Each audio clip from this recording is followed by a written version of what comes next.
It's now 6:30. Thank you, Jason.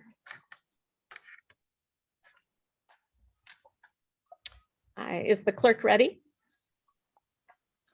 I can call roll as needed until Okay. Phyllis is able to. All right.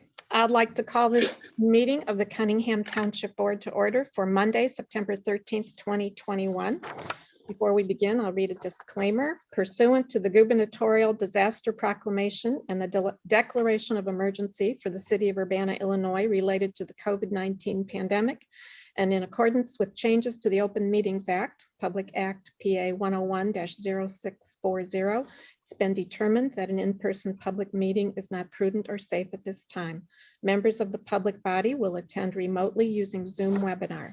Members of the public may attend via Zoom or view meetings remotely on Urbana Public Television through Comcast Xfinity on channel 6 and 1096, i3 broadband on channel 6, AT&T Uverse on channel 99, and streamed on the web. And that's found at livestream.com/Urbana. Will the clerk please call the roll? Miss Wu, Here. Mr. Evans, Here. Miss Hersey, Here. Miss Colasetti, Here. Miss Bishop, Here. Miss Wilkin, Here. Mr. Quisenberry, Here. Mayor Marlin. Here. Next, Oh, pardon me? do we have officers since it's township? Yes, please. Sorry about that. Supervisor Chenoweth, Yes. Mr. Williams,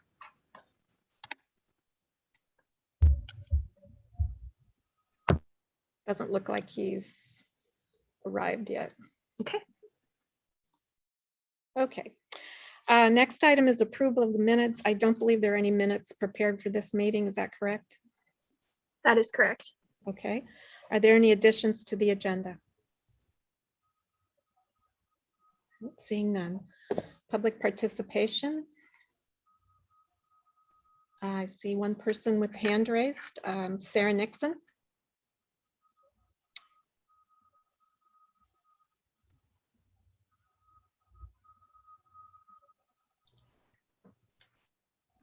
Hello, City Council. This is Sarah Nixon.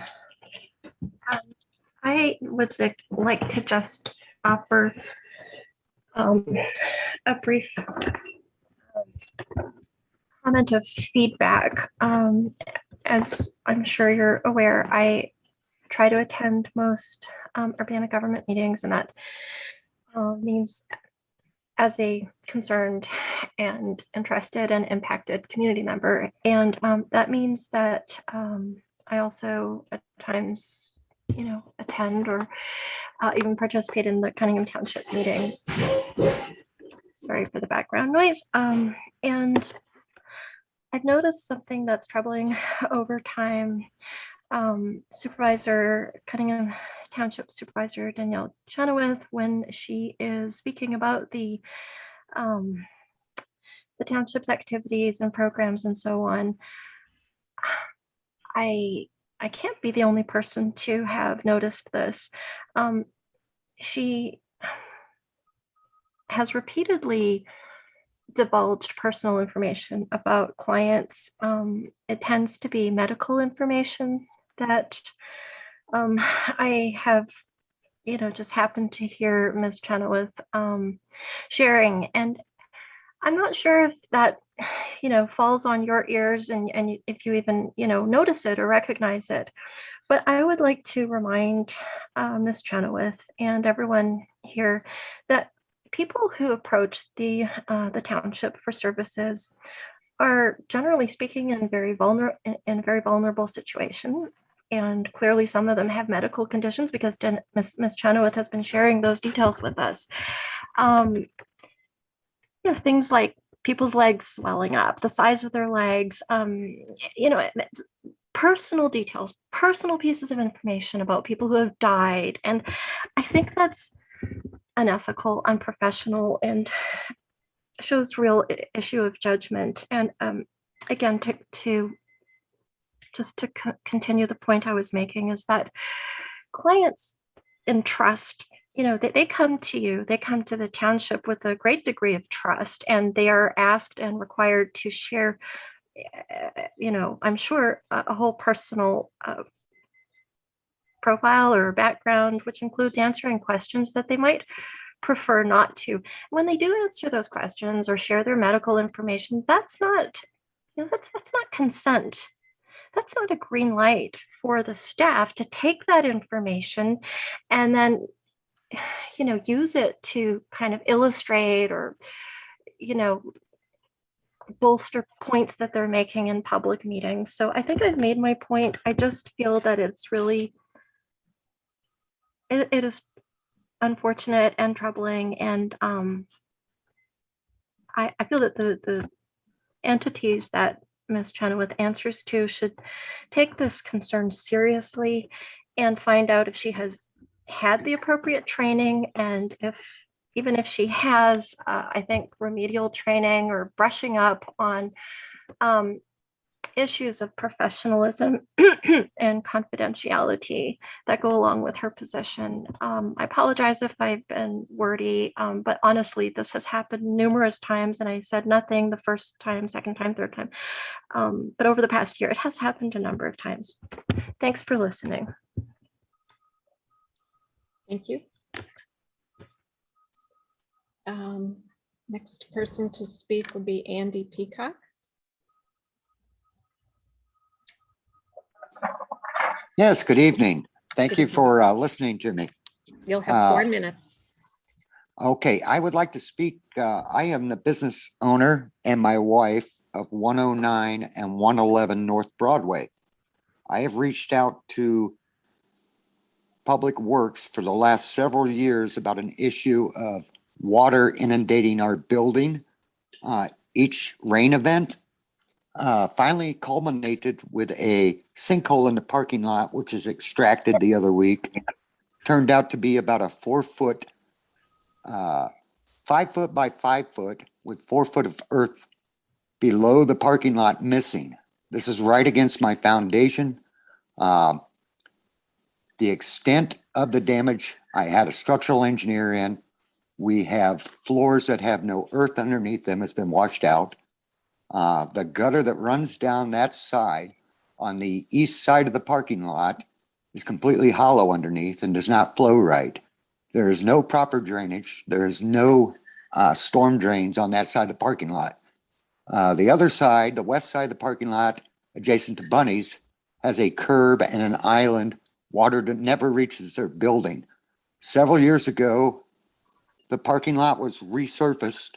It was not taken down and resurfaced. It was surfaced over top, which then made a high spot in the center of that parking lot, which causes all rain and drainage to drain towards our buildings.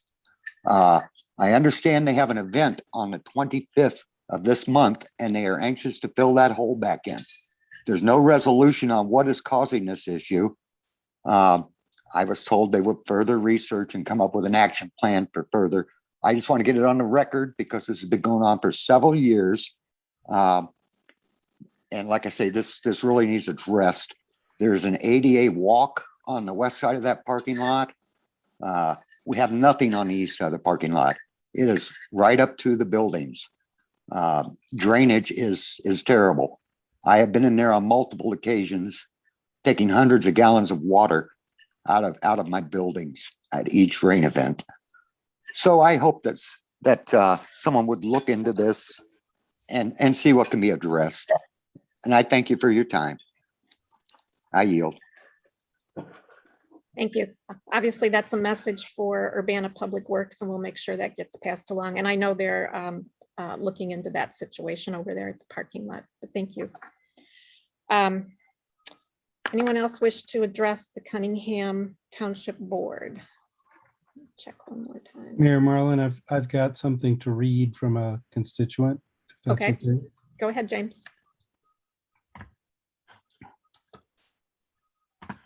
Yeah, this is an email I received from Katie Muir, who's a resident of Ward 7 in the Silverwood neighborhood.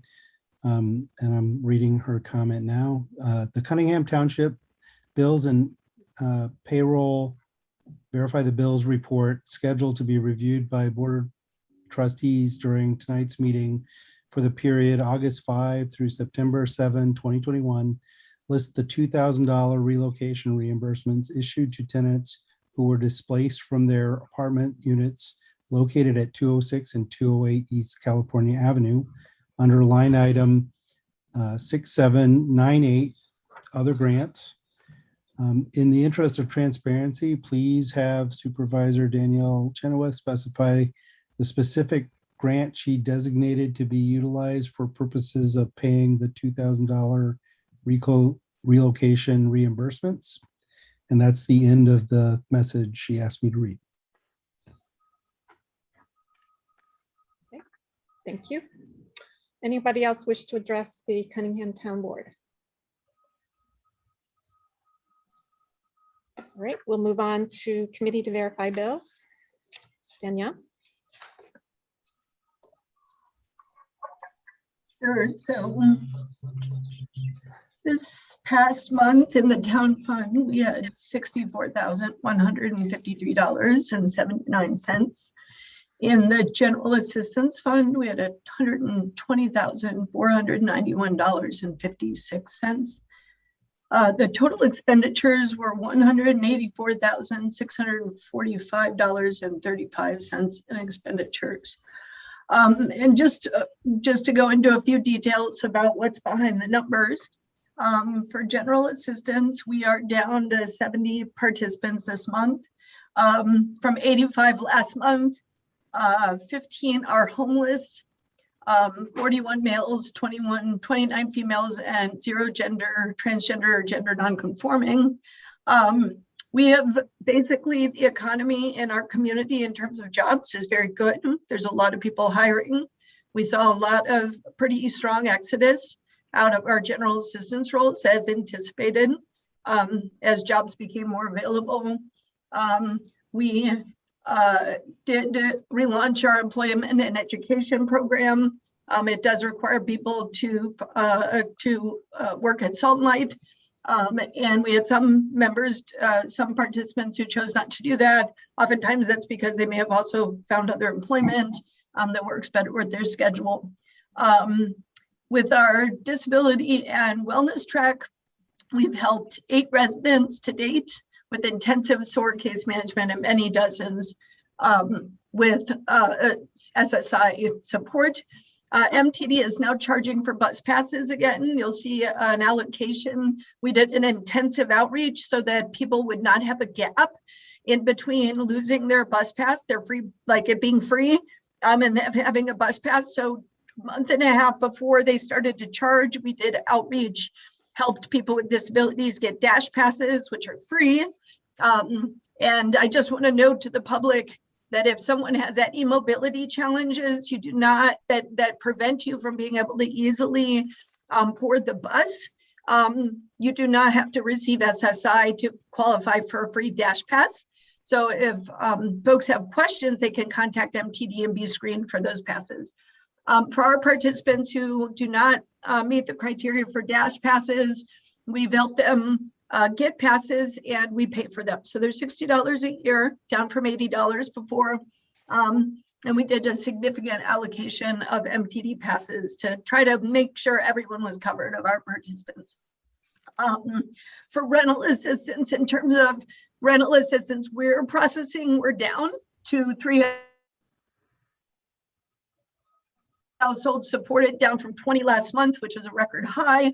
And that is because we have tens of millions of dollars in rental assistance. It's $12 million in rental assistance through our PC. About 4 million of that has been distributed to date. And I just want to point out that 38% of recipients of ERA live in Urbana, 45% in Champaign, but Urbana is half the size of Champaign. And we have about the same rental stock. So I think a piece of that is a testimony, and I just want to thank our staff for really hustling to help package complete applications for folks to receive rental assistance. We are still processing rental assistance for those who declare they're not COVID impacted, or if they have move-in assistance for homeless residents. And that includes doubled and tripled up families. And let me see if there's anything else. Utility support, you'll see we helped a very large number of households in the last 2 months. Last month was 21 households. This month was, 2 months ago in July, it was 21 households. This past month, it was 18 households. LIHEAP has reopened as of September 1, and we're referring people to that. And then, yeah, the rest I will save for my report, but those are some of the highlights from the town bills, and I'm happy to answer any questions. James, looks like you have a question. With regard to the note that I received from my constituent, the other grants is a expense line item, which just means grants that the township made to individuals, right? It does not imply that that funding came from a specific funding source or grant. It came from the township. Correct. Fund Yeah, balance. it's under other assistance. So if any other form of assistance we give doesn't fit a category, it would go under other assistance. It's the township granting to those individuals, it does not imply any use of a specific grant that we might have received. No, just want to absolutely clarify. not. There's no. 'Cause that's the implication that question Okay. seemed to have. I did not understand the question, so I appreciate the The clarification. implication So was that there was our- a source of funds, a grant that was used to pay that, but that's not what that means. So our personal allowances, which is the general assistance grant, the language of our software and the language in townships generally is that assistance is considered a grant. And what that means is that it's not a loan, and it's not a fee for service. It's a grant. It means you don't have to pay it back. It's yours. That's all it means. Thank you. I just wanted to clarify that. Sure. Grace. Thank you.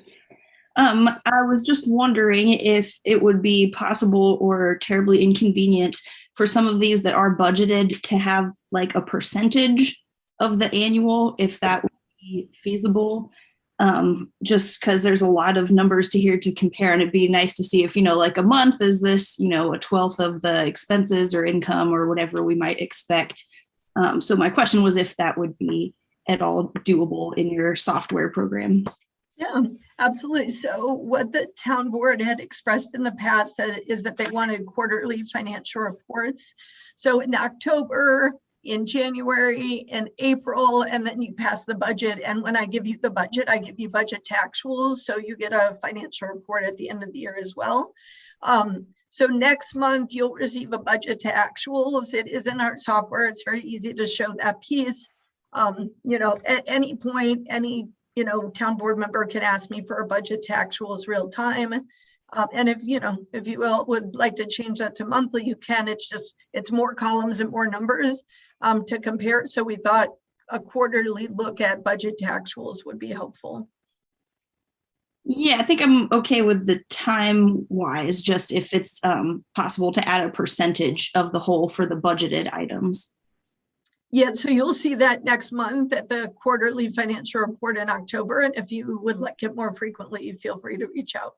But it'll actually have your budget, your actuals, the amount over or under, and the percentage that's spent. And so at 25%, because we do it quarterly so that we can look at like, hey, today is 25%.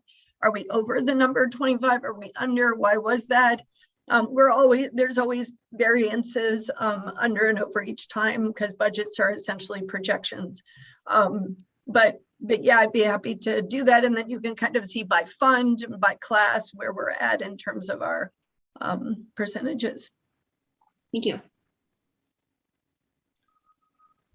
Other questions? Okay, can we get a motion to approve the town fund and general assistance fund bills?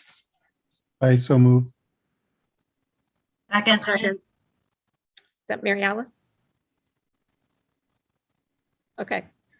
Moved by James, seconded by Mary Alice. Further discussion? Will the clerk please call the roll?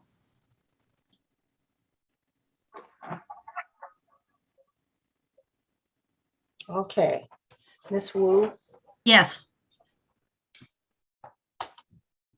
Mr. Evans, Yes. Ms. Hersey. Ms. Hersey, Yes. Ms. Colacetti, Yes. Ms. Bishop, Yes. Ms. Wilkin, Yes. Mr. Quisenberry. Yes. That motion passes. Next up are reports of officers. Sure. Is it possible to share my screen? I had a couple of graphics that would help. Oh, Sure. looks like I can do that. Great. Hold on one second. Okay.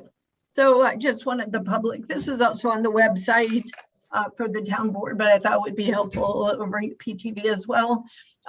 So our primary, in addition to what I've reported on so far, this is the Township Supervisor's memo. It's on the website each month. Essentially tracks a point in time, month by month count. So eviction tracking and prevention. This is a newer campaign that we've launched going into what we consider to be the kind of eviction moratorium trickle, I think is what I would call it, which is their evictions have started for non-covered persons. There was definitely people who moved out at the end of their leases because leases were not renewed. We saw a number of those originally. We didn't think that was legal, but we confirmed with Land of Lincoln that it was, that you didn't have to renew a lease. But if someone does not leave at the end of their lease, you cannot forcibly evict them. So anyway, we have been seeing people slowly unhoused. It's not been a tsunami at all at this point, thanks to the extension of the eviction moratorium. So essentially, according to New York Times, about 12% of Champaign County residents are behind on rent. They owe an average of about $3,370. So we've launched a campaign where we monitor eviction court. We go directly to residents who may be about to get evicted so that they understand there's movement assistance, rental assistance for folks who have been evicted through us. And we've been able to connect directly with folks in Urbana. So our goal is, no one unhoused during that time frame, even if we can't prevent the eviction. In some cases, if we're able to provide rental assistance, we can stop the eviction. But in most cases so far, it's been that there have been other issues going on. And so in any situation where someone's being evicted and will be unhoused, we can support them. We are working closely with the city of Urbana on an apartment building on Philo Road. There are 4 households scheduled to relocate by September 13th. And the city has let them know about relocation assistance, and there are the landlord is offering other apartments. We just want to remind tenants that they have the right to relocation assistance to the location of their choosing. We continue to monitor the situation and appreciate working closely with the city of Urbana so we can make sure no one becomes unhoused. We launched a Worried About Eviction, Know Your Rights publicity campaign. We just mailed 1,375 pieces to locked apartment complexes, in particular census tracts based on income, and it is about tenant rights and emergency rental assistance. So there hadn't, just in case people didn't know about rental assistance, we want to make sure everyone's fully aware. Here is the flyer that we created. We let people know about the tenant declaration form. We've definitely had plenty of people who, over the last 4 years, numerous folks have been told by their landlord they had to be out and they did not have a judge's order and they did not have a sheriff's deputy. So that basic information. And then we have Tenant Union and Land of Lincoln, and we coordinated with them on this. And then with rent, we basically have the ERA, Cunnigham Township, and City of Champaign Township. So anyone can actually go to any of those locations and get help and be routed to the appropriate location. So we just kept it really simple. Anyway, this is, you'll see this in town bills, and this was funded in partnership with RPC and the City of Champaign Township. So we all went in providing this. We're also doing a series of bus ads. I mentioned utility support. I also wanted to point out a couple other things in my report. We do housing advocacy and housewarming. So these are for folks who are homeless or at risk of homelessness to access all available subsidized housing opportunities. It also is help for homeless residents to furnish their new homes. So we have helped 148 participants representing 101 households. This is all Urbana-based households receiving help to apply for subsidized housing since we started the program just a bit over a year ago. 37 households have successfully moved in, which is about 37% of those we helped apply. So Pinewood is a new 25 unit development in Urbana. It specifically serves residents who have disabilities and are awaiting SSI determinations. There's 5 units for the statewide referral network. As I have said many times, the population of residents with disabilities is at the highest risk for homelessness. They are not able to work, and they also do not yet receive financial support from the federal government through SSI or SSDI. So when I wrote this, we had provided 8 referrals for Urbana residents. I believe we're up to about 11 now. The Housing Authority has received a total of 163 vouchers for homeless and high-risk residents. 50 of those have been expended. That's the first round. We just started the second round. It must be used by December 31st. So we started making referrals last week. We were trained, and we are a point of entry for those vouchers. We had made 4 referrals as of the time of this, which was like in a 2-day period. We have helped 10 homeless households assisted with our housewarming program that's funded by angel donor funds. It began February of this year. And basically it provides vouchers to formerly homeless households to buy furniture and housewares. We do have a partnership with with Housing Authority to offer housewarming to their reentry participants. So we had our first reentry participant participate in that. Bridge to Home is essentially a rapid rehousing program. We provide up to 12 months of rent for literally homeless families living in Champaign County. And last month we served 3 households. We have 1 person into households, and we have 2 more referrals in process. So that is moving along. In some ways, there's a competition between Bridge to Home and our emergency housing vouchers. So we're trying to work on how to route people appropriately. Emergency housing. So essentially, this is for families who are literally homeless with children in Urbana schools or crisis nursery, or residents with disabilities who are referred from CU at home. And we have served, as of the time of this memo, 32 households, including 32 adults and 35 children since July of last year. We are currently serving 5 households, and they all moved in August 26th and remain. So that gives you a sense of how many days so far. As agreed in our special use permit, we will report on this on a monthly basis. So that is our report. Let's see, so we're looking at architectural review for having an office on site. I meet with the architect again this week, so I should have some information shortly. We installed new flooring. We did a safety review of all the program units. We are in the process of, there was kind of low-tech security. We are increasing the security at that location in terms of security cameras. But they had some, and we're augmenting that. And we had 35 volunteers clean up and set up the apartments, including these 5 press pieces. And I do want to do a shout out for James and Will, who yesterday or this weekend for many hours worked on building one of our triplet bunk beds. So appreciate having a town board member kind of roll up their sleeves and pitch in that way. Thank you, James, and thank you to your son, Will.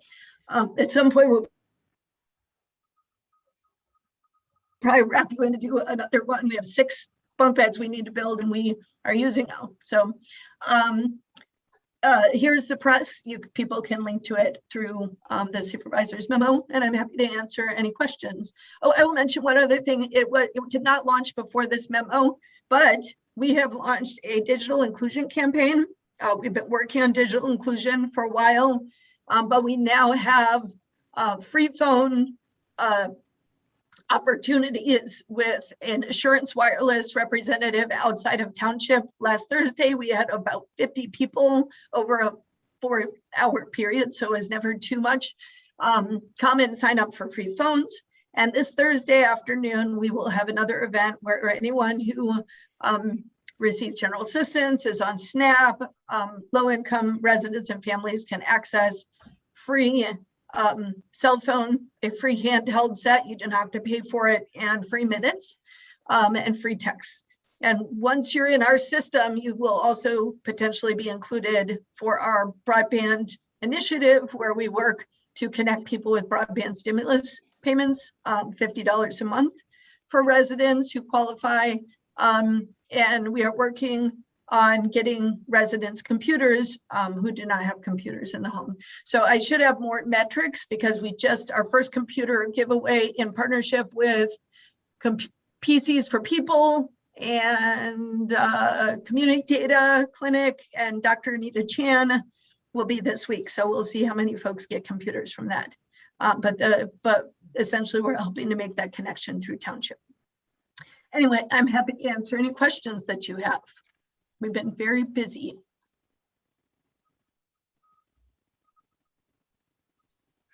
Mary Alice.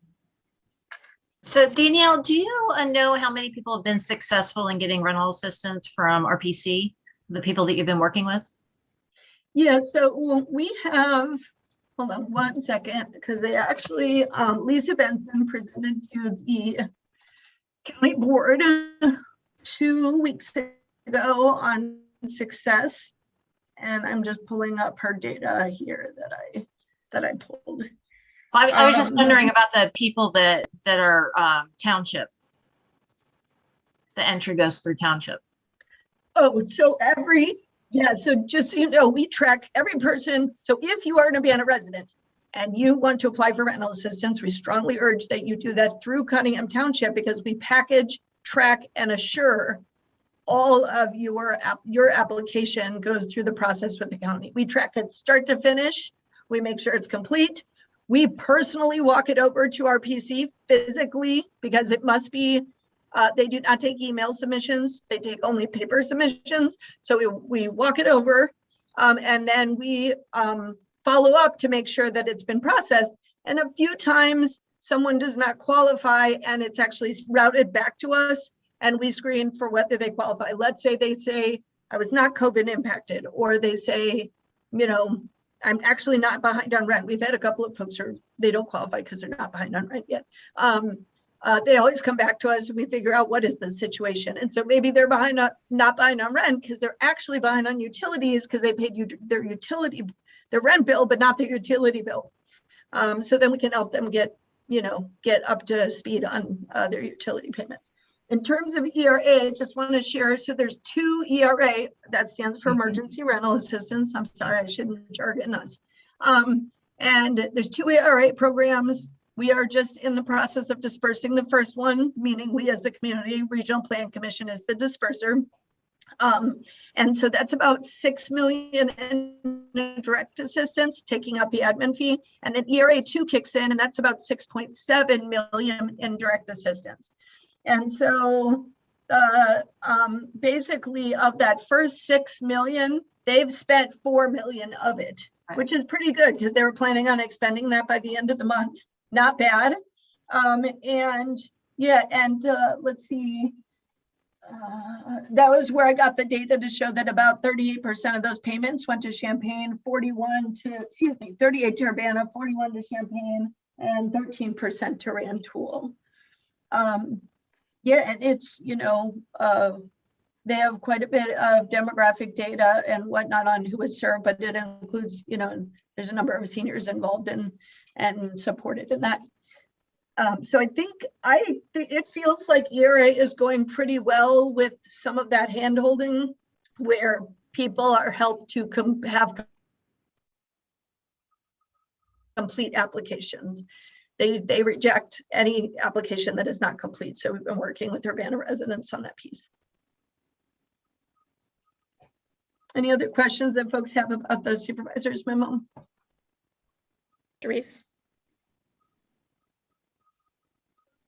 Concerning how we have tried to let people know about the emergency rental assistance and so on and so forth, how are we getting to people other than postcard mailouts? I was thinking in terms of maybe having stuff like that at OSF or at Carl. I know that people haven't stopped getting sick, or maybe even at some of the pharmacies or drugstores, just to in a way to, because I know that folks still have to get essentials. I don't know. How are we getting that information out otherwise? If we're This is, I'm glad you mentioned this because I forgot to mention, I didn't have a date by the time I had done the memo, but we're doing an eviction day of action, anti-eviction day of action, September 18th. We're actually going to be putting these on doors, no contact, just we are rubber banding these to the things and putting them on doors in certain census tracts. Again, the ones that were locked, we went ahead and mailed. And then we have stacks of these. So we bought 5,000 of these at a really good price. And so we are also leaving stacks of these at the library. I'll put some at the city. We'll have folks. I think it's a great idea, Sharice. We had a list and it didn't include grocery stores, but I think a grocery store is a great idea.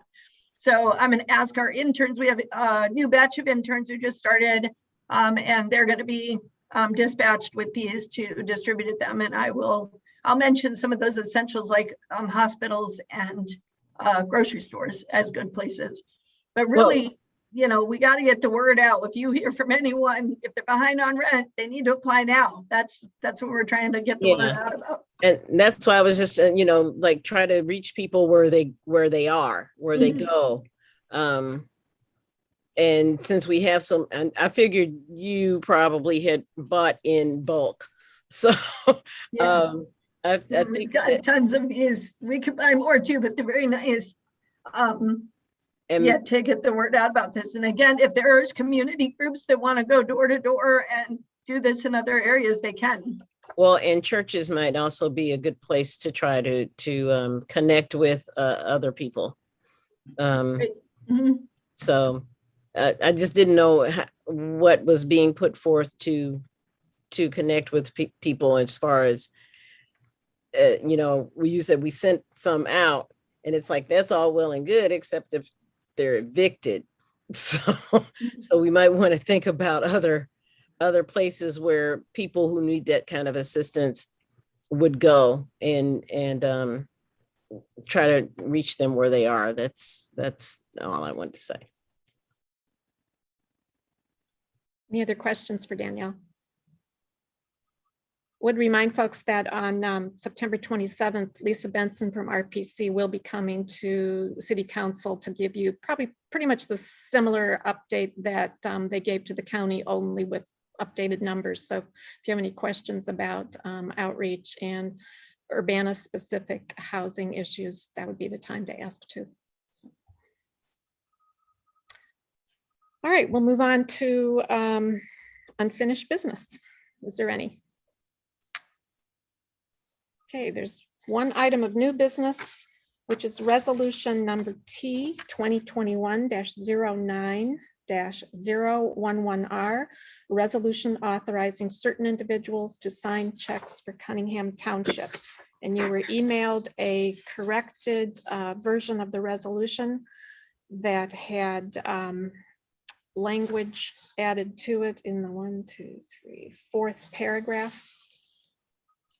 That reads that Wayne Williams, Cunningham Township Assessor, Jasmine Hernandez, Kyle Patterson, and Jennifer Straub, employees of the Cunningham Township and insert Supervisor's Office, are authorized to sign checks on the accounts of the town of Cunningham in the absence of Supervisor Danielle Chenoweth.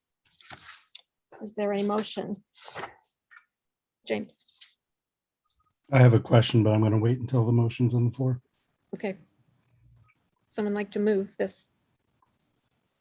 I move to approve resolution number T-2021-09-011R, a resolution authorizing certain individuals to sign checks for Cunningham Township. Is there a second?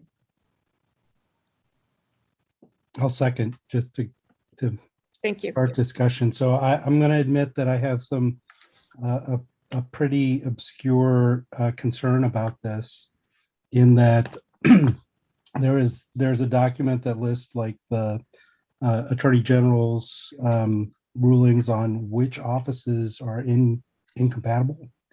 And one of those takes up the role of county board chair and township supervisor. And so I would suggest for this particular list, until we were certain that compatibility would not get in the way of Kyle Patterson being able to sign on behalf of the township supervisor, that we strike him from this list. It is something that I had some information on a couple of years ago as far as incompatible offices. There's a long string of incompatible offices, and some of them are weird and obscure, and this would fall into that category. It's not incompatible to be township supervisor and to be a county board member, but being the chair is incompatible. And the weird case of Champaign County, where there is a county executive and a county board chair, has never been ruled on before or commented on by the Attorney General. I am absolutely certain of that because there's only one other county that has a elected county executive. But in the case of someone signing a check and potentially having that not be valid because they're doing so on behalf of an office that their current office is incompatible with, I'd like to make this change until we could demonstrate that that is not a real concern. Danielle? So just a point of clarification, Kyle Patterson has been a check signer for the last 4 years. He was on the original resolution.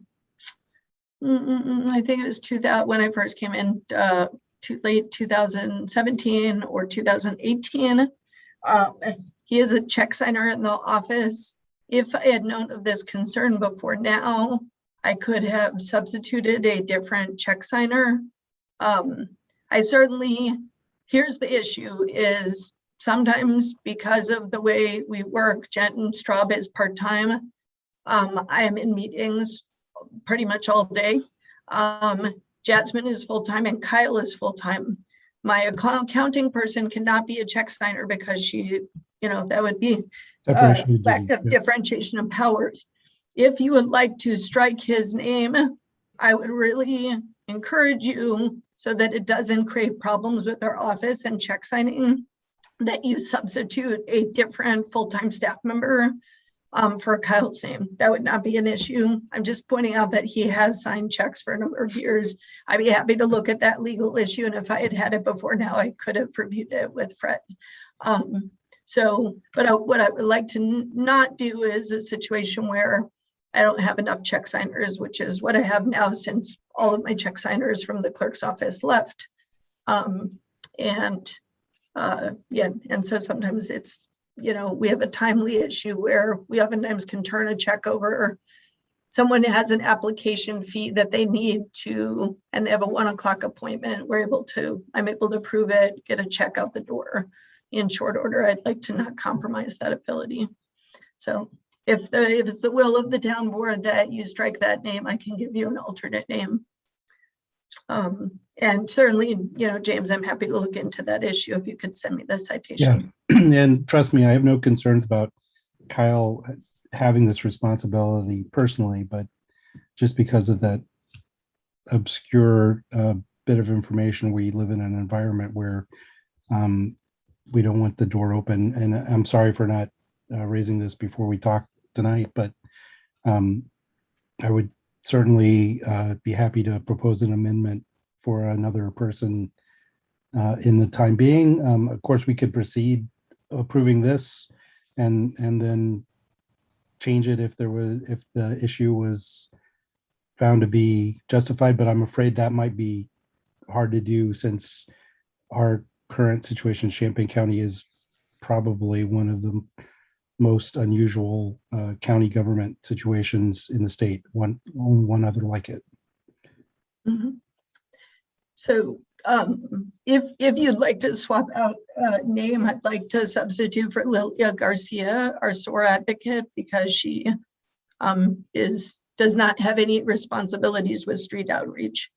and she's a full-time staff member. So if it's the will of the town board, we could swap Kyle's name for Lilia Garcia's name.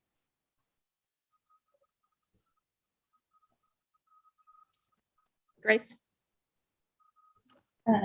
Thank you. I had some other questions too, kind of taking a step back.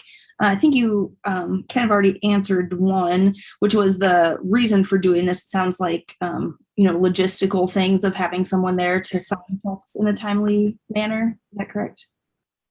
And I was just also, if this was kind of standard, and what about if you have a change of employees, then do we make a new resolution, or should we add, like while employed there, if that's an important specification or not?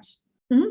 Yeah, those are good questions. So essentially, we have to have 2 signatures on every check, and my approval has to happen with every check. So I have to, physically approve through purchase order process the checks, or that may be through an email if I am, remote. Jasmine is able to approve checks in my absence as our program director, and then essentially I need 2 signatures on the check.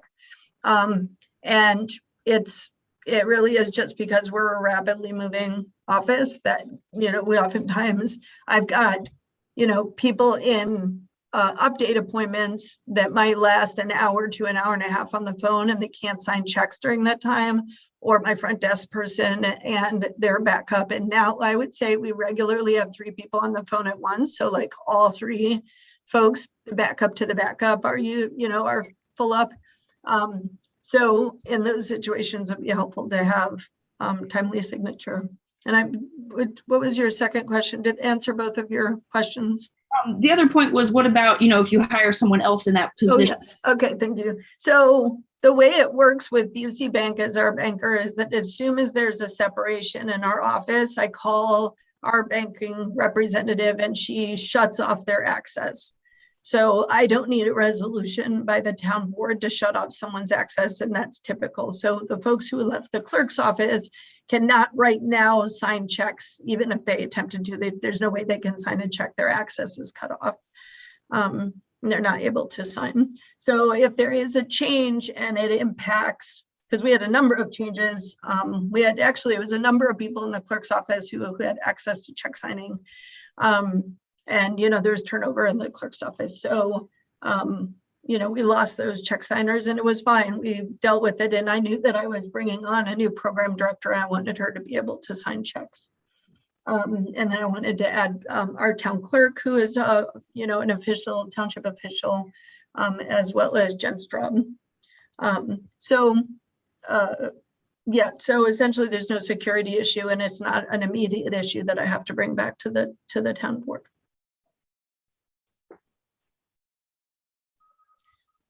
Is there a sense that you would like to swap out? Was it Lilia Garcia? Correct. If so, we'll need a motion to do that. And then Mary Alice, your hand was up, I saw.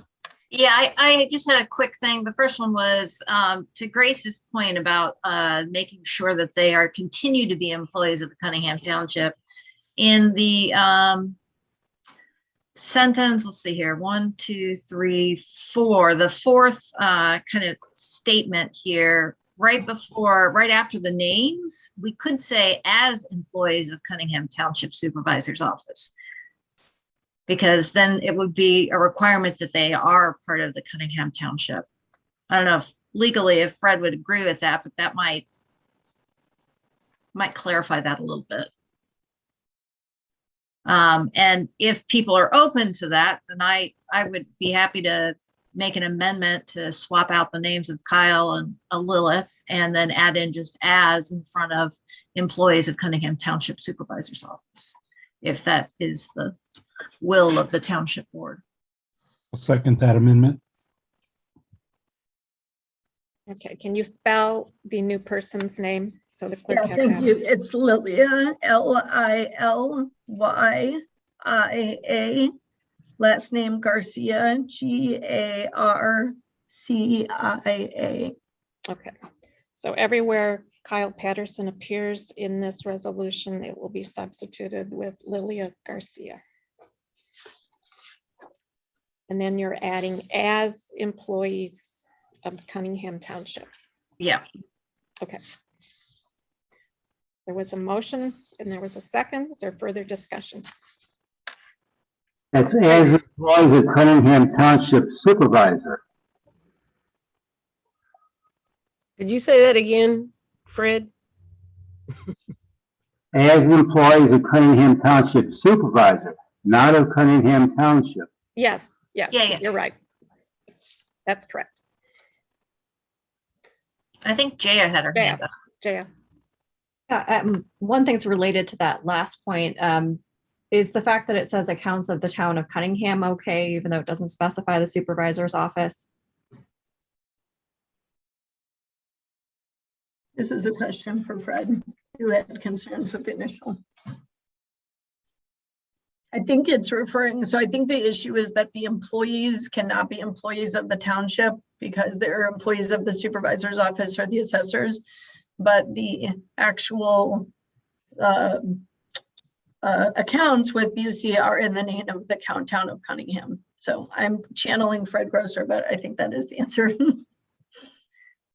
Okay, if that's the answer, that's fine. I just was curious if you could talk a little bit more about, like, I understand the time issue of having someone who's readily available to sign checks, but are these position specific people who are signing?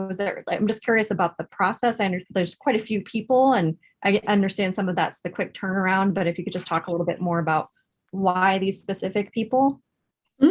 Yeah, so myself as supervisor, Wayne as assessor, and Phyllis Clark are the township officials. Jasmine Hernandez is my new program director. She's been with us for a little over a year, but she now plays a role on my leadership team along with Nicole Filia, who is our accounting and office manager. So Jasmine essentially stands as kind of a deputy supervisor in my absence.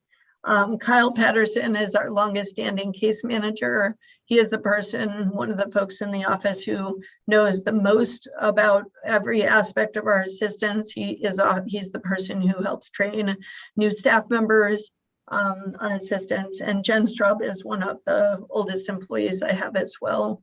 Jen Straub has worked, she was my operations person for a number of years, so she has administrative experience in the office. She has moved into coordinating our permanent housing program, but she has broad knowledge of what is going on in the office.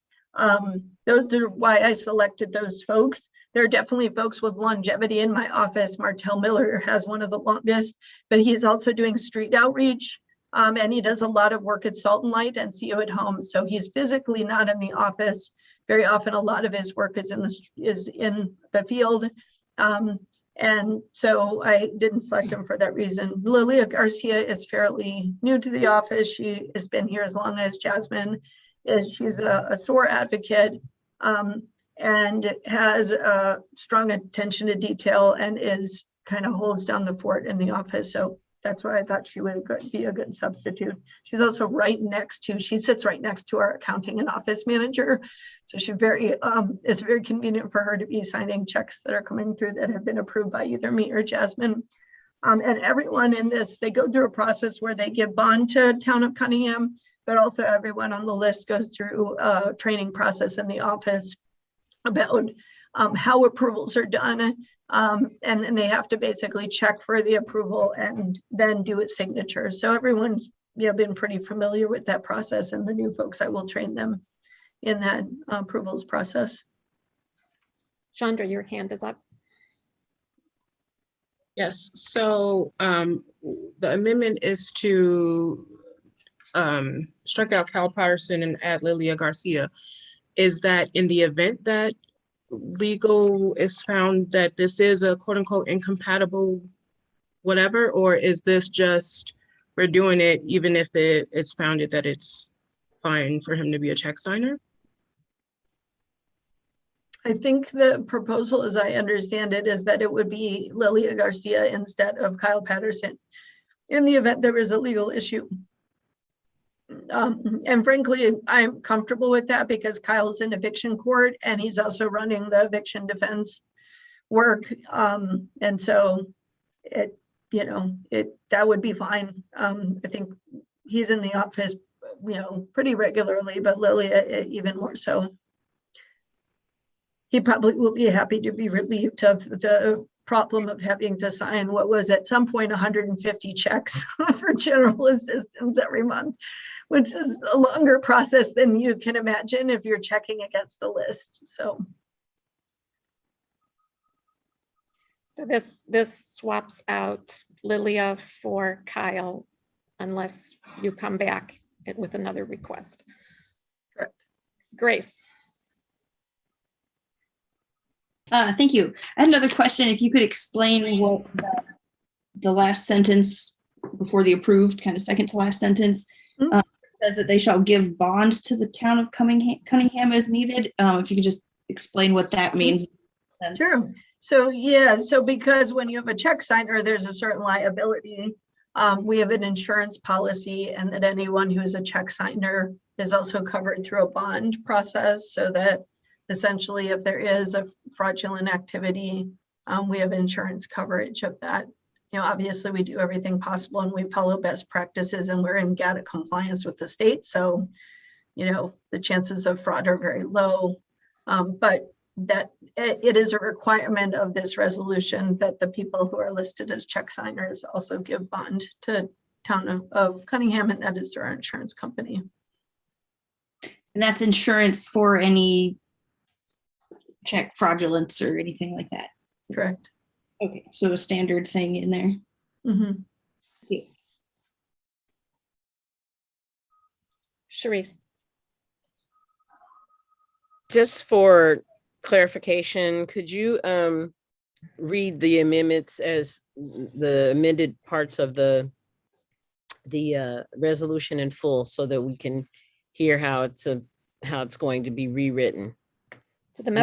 Yes, to the best of my ability, this is what the notes I've taken, and that would be that amendments are 2, 3 in the 4th paragraph down, and it reads that Wayne Williams, Cunningham Township Assessor, Jasmine Hernandez, it'll be Lilia Garcia and Jennifer Straub as employees of the Cunningham Township Supervisor's Office are authorized to sign checks on the accounts of the town of Cunningham in the absence of Supervisor Danielle Chenoweth. And then each time the name Kyle E. Patterson appears in the resolution, it will be replaced with Lilia Garcia. Okay.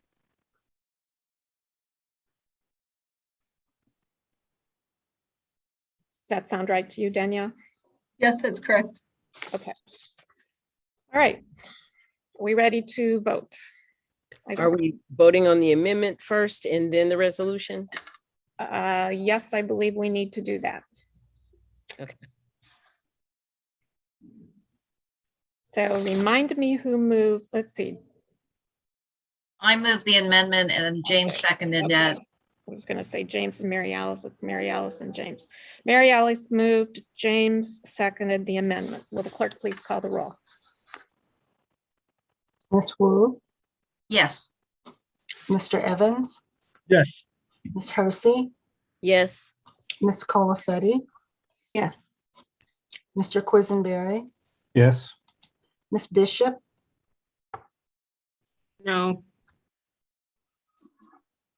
Ms. Wilkin. Yes. That motion passes. Now we'll need a motion for the resolution. I think there was one.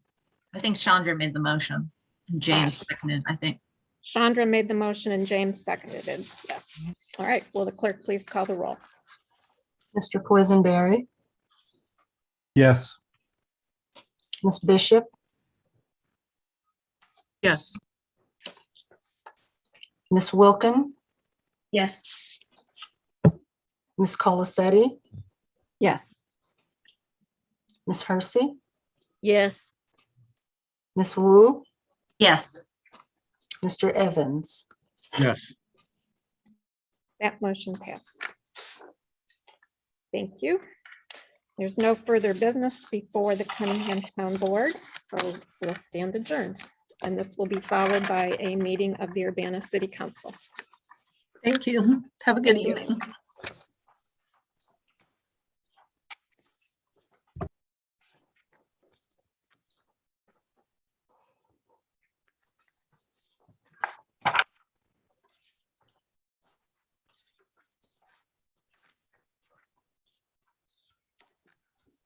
Okay, just Phyllis, let us know when you're ready. Okay. All right, we're ready. Okay. I'd like to call to order this meeting of the Urbana City Council for Monday, September 13th, 2021. Need to read a disclaimer first. Pursuant to the gubernatorial disaster proclamation and the declaration of emergency for the city of Urbana, Illinois, related to the COVID-19 pandemic and in accordance with changes to the Open Meetings Act, Public Act 101-0640, it's been determined that an in-person public meeting is not prudent or safe at this time. Members of the public body will attend remotely using Zoom webinar. Members of the public may attend via Zoom or view meetings remotely on Urbana Public Television through Comcast Xfinity on channels 6 and 1096, i3 broadband on channel 6, AT&T Uverse on channel 99, and streamed on the web at livestream.com/Urbana. I'd like to call this meeting to order. Will the clerk please call the roll? Ms. Wu, Here. Mr. Evans, Here. Ms. Hersey, Here. Ms. Colacetti, Here. Ms. Bishop, Present. Ms. Wilkin, Here. Mr. Quisenberry, Here. Mayor Marlin. Here. All right. Item C is additions to the agenda. I do have one request. We need to move item 2B, which is under the regular agenda, the ordinance 2021-08-038 to new business, the first item under new business.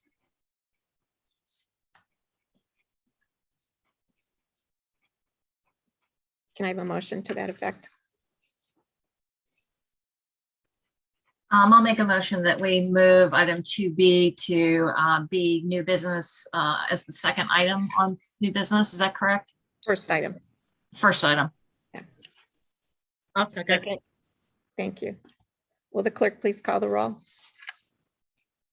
Ms. Wu, Yes. Mr. Evans, Yes. Ms. Hersey, Yes. Ms. Colacetti, Yes. Ms. Bishop, Yes. Ms. Wilkin, Yes. Mr. Quisenberry. Yes. Thank you. That motion passes. Grace? Thank you. I want to move another addition to the agenda of a discussion item at the end. So I guess maybe item K and moving the adjournment down. And if there is a, wherever in the agenda, an update about the ARPA discussion from Carol, if we could move that there and have a discussion on how to set general council priorities and how that ARPA update and how that process will work. Is there a second? I'll second. Was that Chandra? Yes. Okay.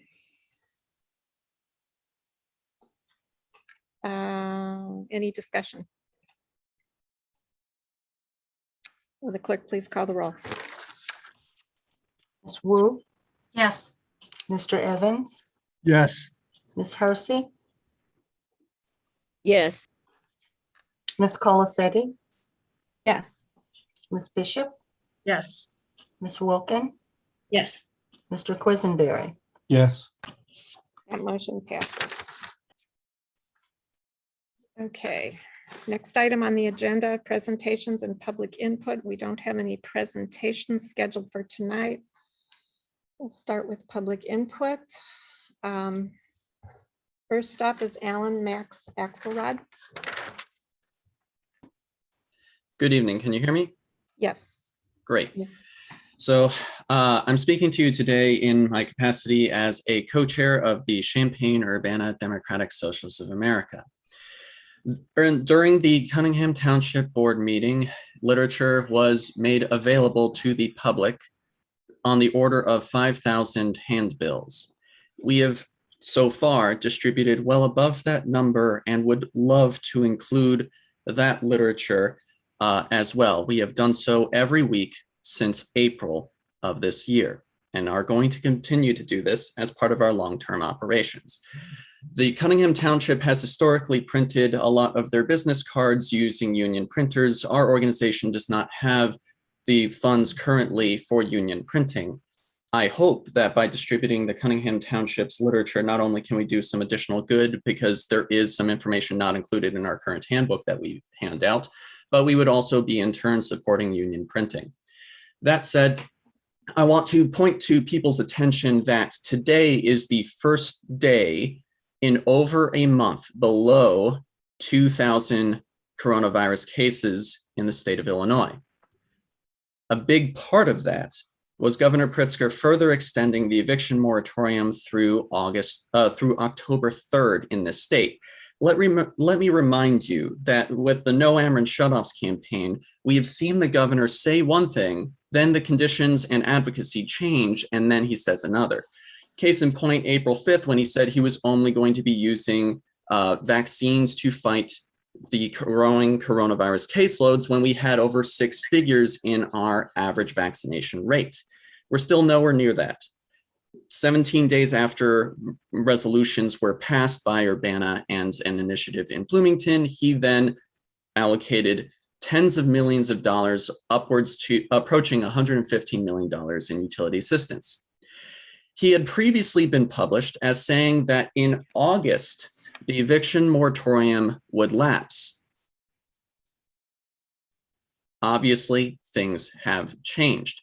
I also want to note that the ability to go online for public meetings has never been rescinded. It was always made available by the ongoing proclamations of disaster that even after the state of Illinois opened, were routinely and monthly reissued by the governor. You can look this up on the executive orders listing page.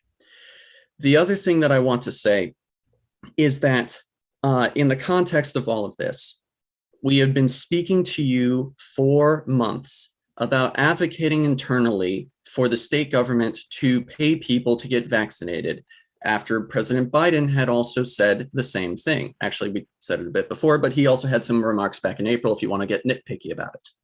The reason that I bring all that up is because last week he had said that he is directing OSHA to have every business with above 100 employees to be required to provide paid leave to get vaccinated.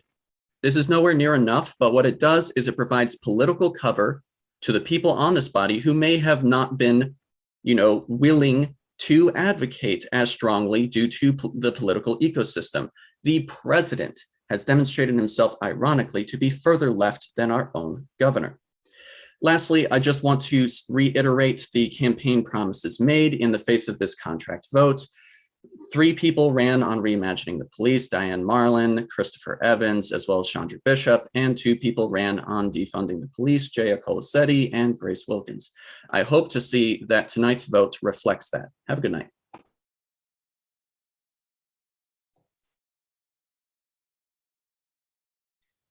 Thank you. Next up is Tracy Chong.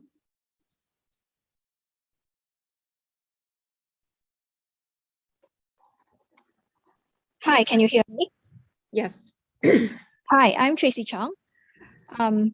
Council members, it has been 18 months since collective bargaining agreement negotiation process with the Fraternal Order of Police was initiated in 2020. From what I understand, it seems like the old city council and now you guys, the new city council, has been kept pretty much in the dark during this whole negotiation process. And only last week did council members and the public have the opportunity to see the proposed contract. Given that you guys are going to vote on an over $30 million contract, I'm wondering, with such short notice, how careful each of you have been studying the 64-page document. I'm wondering, what is the hurry in getting this resolution passed, especially considering how policing issues have been at the forefront of public concern? I would like to know, are all of you okay with the statement in the contract regarding the Urbana Civilian Police Review Board saying that the city is agreeing that no person convicted of a felony shall be eligible for appointment to the CPRB? The public and CPRB members have brought up this issue, this concern numerous times, and CPRB members have even come forward to council to speak about how this discriminatory and illegal requirement should be removed. I would really like to know, are council members aware of this promise that the city is making to the police? If you are aware, I'm really surprised that you're okay with Urbana agreeing that no person convicted of a felony shall be eligible for appointment to the CPRB. Considering that this discriminatory requirement is in blatant disregard for Urbana's human rights law. Thank you.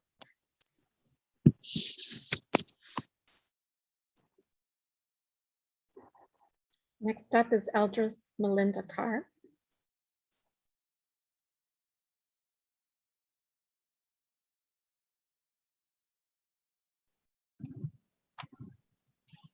Good evening. Can you hear me? Yes. Okay. Good evening, Mayor Marlin and members of the City Council. I sent an email late, so I'm sure you won't have time to look at it, but it was to the current membership or current leadership, because you may not have seen it. We sent it back in February, so I'm going to read some things that's related to the collective bargaining resolution tonight. We understand some areas of the proposal are still under development. This really is related to the use of force, because we submitted information on the use of force, some information on the Civilian Review Board, and information on oversight. So the oversight is really related to the collective bargaining. So I'm going to read some areas of this letter that I feel are related to what you're going to be talking about tonight. We understand some areas of the proposal are still under development and will be reviewed with the UPD, mayor, and city council as appropriate. At this time, that was February. Procedures for reporting incidents involving the use of force in the department to the Use of Force Review Board and the Civilian Review Board. Currently pending are substantial recommendations from a petition to the Civilian Police Review Board. And it was categorized as a petition and updates to state laws and police and criminal justice reforms.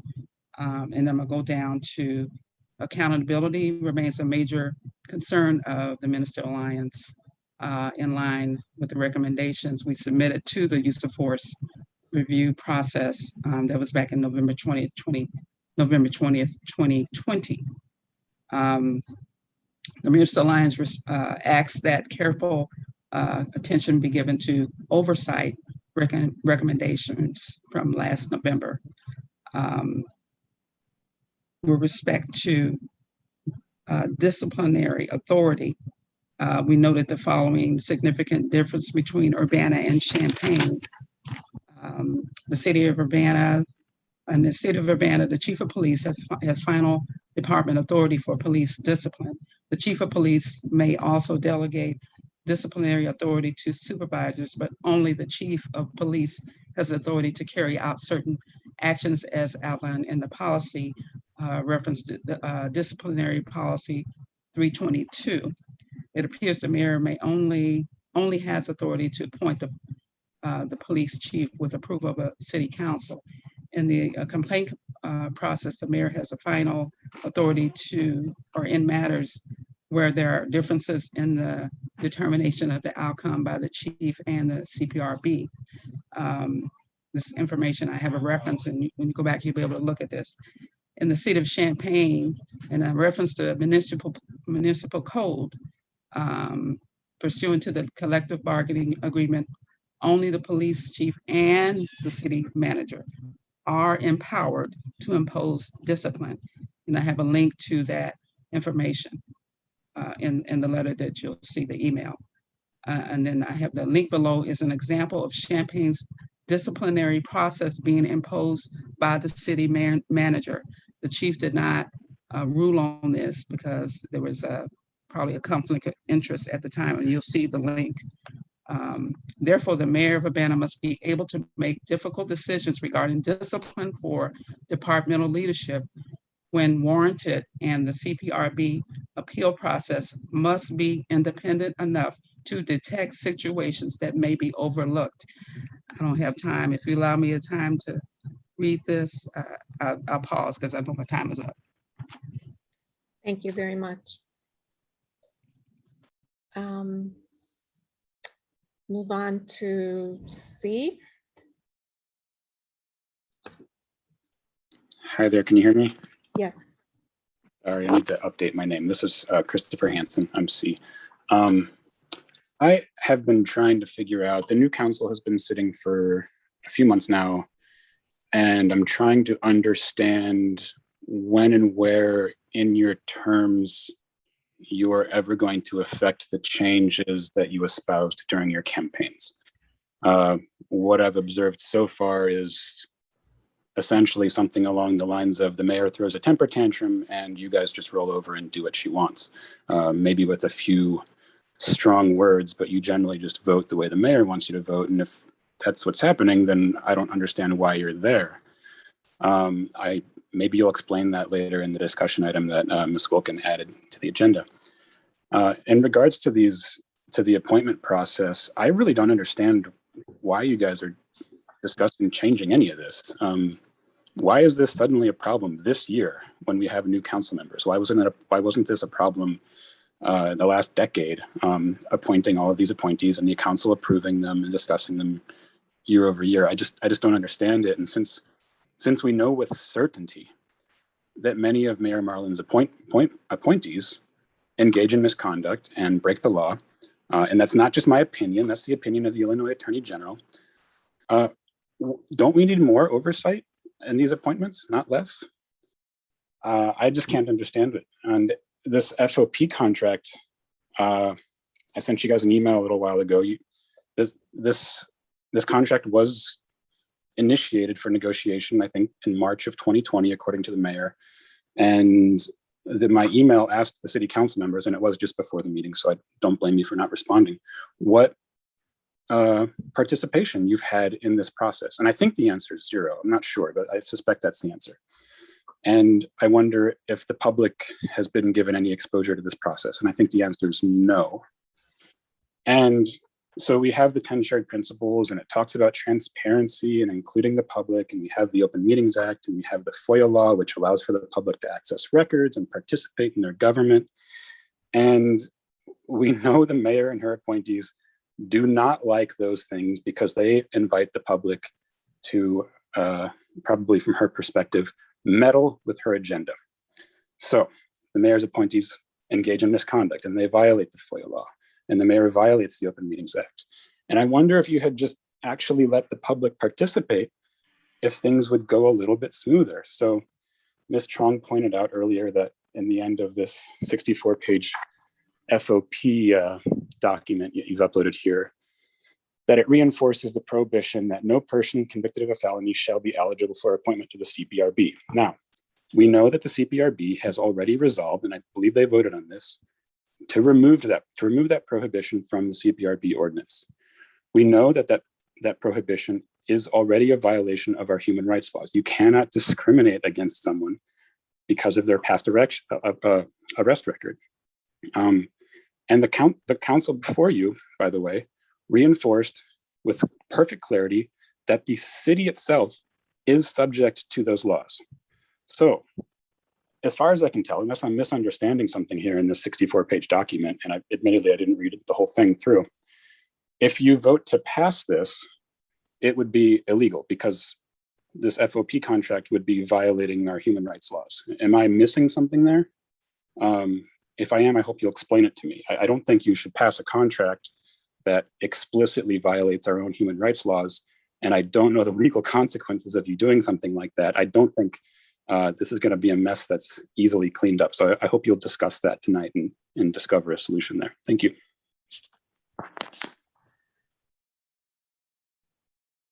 Next up is Julie Watkins.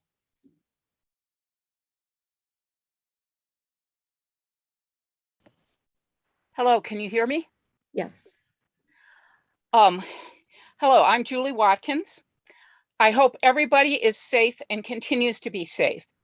And I want to thank others previous for their public comment.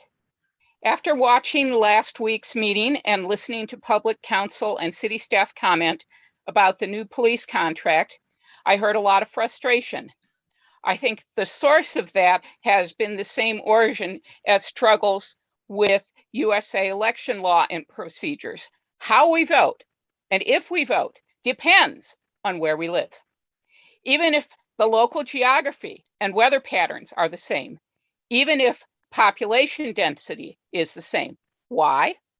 Because local election laws are an accumulation of laws and policies written by those in power hoping to stay in power. That's not small d democratic. That's taking advantage of the system. So back to the police contract. There is a state law that says we have to do things a certain way. And the consequences of this was a surprise and frustration to some members who wanted to participate meaningfully with the contract negotiation and fulfill promises to their constituents. Some other people last week were presenting this law as neutral. It's there, so it has to be followed. But considering what I said earlier about election and voting laws, we can't assume the law is neutral. Considering the amount of frustration that happened, it's more likely than not than that the law's origins were about power. Going forward, the response to the consequences of that law ought to include how to best make those consequences reasonable and neutral. And we shouldn't have to wait 2 years. Discretionary stuff can happen. It was stated last week that the contract is separate from CPRB. Now, I just learned from previous speakers that's not quite true. So I hope you don't pass that contract with that sentence in it. And it isn't what I heard last year during public comment and council and city staff response to public comment about CPRB. CPRB is about accountability. In the interest of public trust, I hope future CPRB meetings won't have issues about the contract besides who's sitting on that board. Last year, and I think before, the contract was brought up to stop CPRB actions when they were trying to deal with accountability. We're assured that the contract doesn't affect CPRB, but yes, it does. I hope that you can correct that. That changes in the new contract allowed city negotiator to make that assurance. So I hope that for other reasons, I hope CPRB will go different this year and we won't have last year's difficulties. Thank you for your consideration of this matters.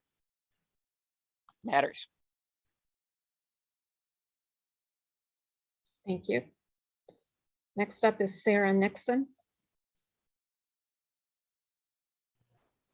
Hello, City Council. This is Sarah Nixon. I would like to express my agreement with the comments made by Ms. Watkins, Mr. Hanson, and Ms. Chong. And I would like to add my own couple of thoughts with regard to the renewal of or renegotiation of the FOP contract, where in the contract wants to eliminate the possibility of CPRB members being persons with a criminal record. I would like to reiterate what others have expressed this evening and what others have communicated many times to the council over the past year and to the CPRB board. Persons who have had direct criminal criminal justice system involvement, and more specifically, direct experience with police misconduct, are the voices that are missing from the Civilian Police Review Board makeup currently. Civilian review boards across the country have been looking at this question, over the past year, and some of them have even prior to the events of last year, did not discriminate and prohibit persons with criminal backgrounds from joining and participating or being appointed to such boards. The perspectives that such people can bring are critically valuable to a police misconduct review board process.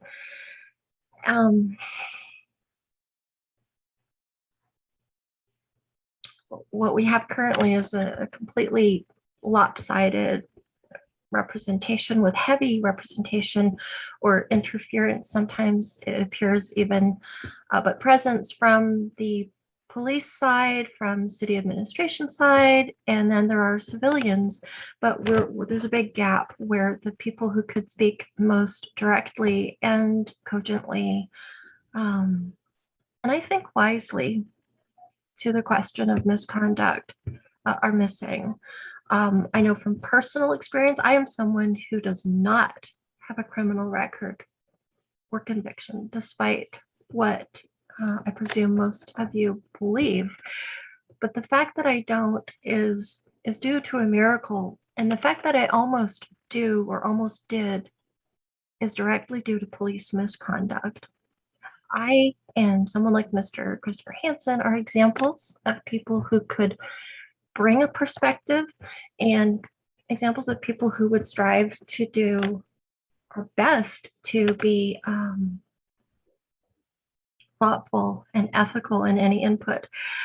I am running out of time, and I would just like to use the last few seconds to acknowledge the tragic death of Alora Yarber on Friday evening in Urbana. And I would like to urge the city and the council to please consider the fact that she may have been fleeing a situation of violence. And this is coming from neighbors who directly witnessed this event and other incidents prior to this. And I would just like to acknowledge her passing and the tragedy that it represents to her family. Thank you.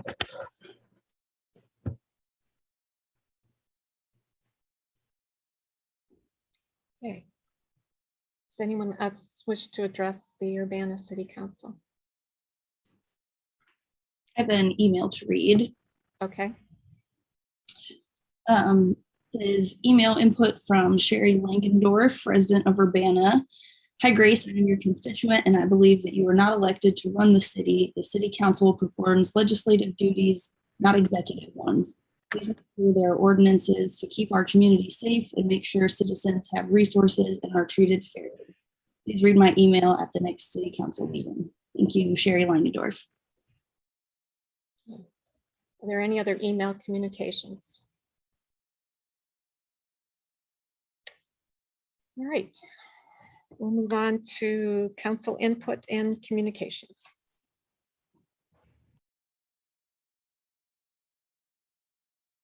Jaya. Thank you. I actually want to start by echoing what was just shared in public comment of my thoughts are with the family of Alora Yarber, who passed away in Ward 4. So thoughts are with her family. It is an area of the city that I know we've had questions about speeding along a related street. So I'm hoping that we can take a look at safety concerns in that area as well. I also want to, on a very different note, recognize and appreciate all the hard work that folks have been doing for Bike to Work Day, which is tomorrow. There is information on the city's website about that and the many locations that are available as well. Additionally, I want to note that the comments we're hearing about the FOP contract. I remain committed to a comprehensive review and evaluation of police and public safety in our city. I think that's really important that we continue to work towards that. I agree that there was a lot of frustration at last week's meeting. People commented on how much time council committee members spent in closed session. And part of that was to make sure that we had as much information as possible before we move into this decision. I can say for myself, at the very least, I do read every single document that is given to us.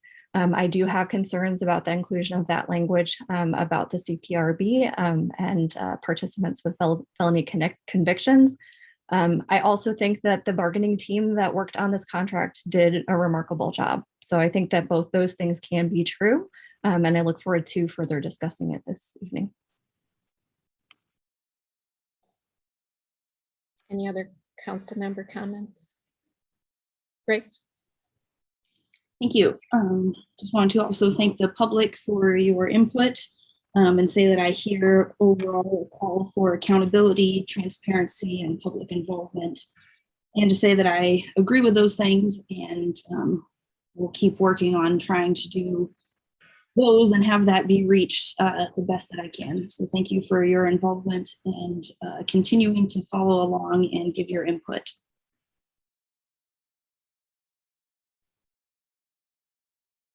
Any other council members wish to speak at this time? James? Yeah, I just want to add that when we have closed sessions and there's situations like that, it may not always be apparent, but I would like to thank my fellow council members. I think this council has had some good discussions, and I appreciate the questions my colleagues ask. It's not required that we agree on everything, but it is important that we turn things over in all different directions to understand them. I think as we've been doing this, we've learned some things in the past 4 months that we need to have to be an effective council going forward. And every step of the way where we've had frustration, there has been good discussion about steps that we think we should take to alleviate that in the future, so that as a council that's going to be working together over the next 3.5 years, we're learning how to support each other and how to ask for support from staff and from the mayor to be able to do the best possible job we can. And I think I appreciate that, and I certainly appreciate my colleagues here.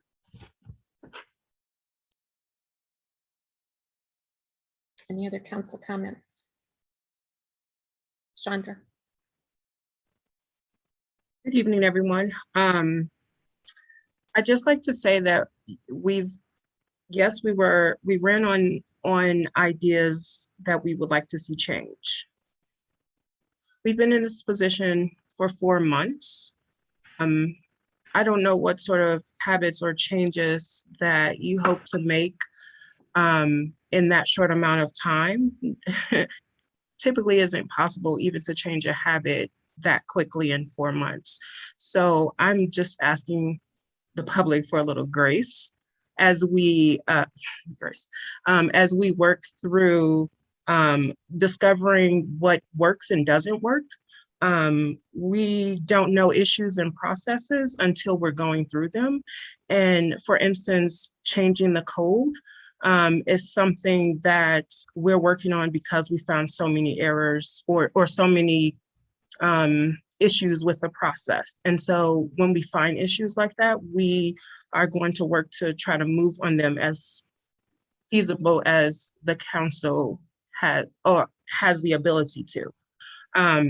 So change doesn't happen overnight. It doesn't happen in 4 months. We have 4 years. So I'm just reminding the public that things like this take time. Thank you. Any other council comments? Okay, we'll move on to unfinished business. I don't believe there is any. Reports of the standing committee. Mary Alice Wood. All right, tonight we have two items on the consent agenda. Resolution number 2021-09-038R, resolution approving an amendment number 1 to a City of Urbana Community Development Block Grant Program Agreement with Family Service of Champaign County Project number 2021 CSSP01. That's the first item. The second item is resolution number 2021-09-039R, resolution approving amendment number 1 to a City of Urbana Community Development Block Grant Program Agreement with the Champaign County Healthcare Consumers for COVID-19 assistance. Does anybody wish to remove anything from the consent agenda? All right. So is the next step, we just take a vote? Is there a second? Oh, I'll second. Who was that? Jaya. Jaya? Okay. Moved by Mary Alice, seconded by Jaya. Will the clerk please call the roll?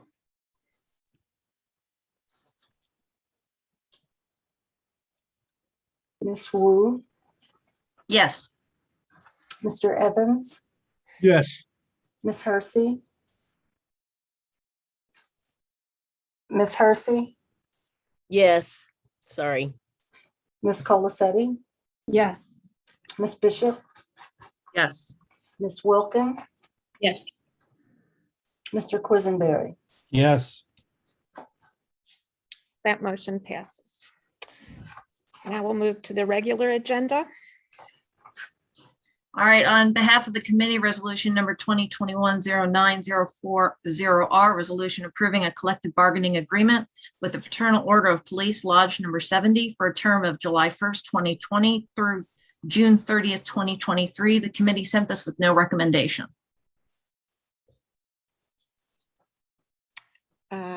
Is there a second?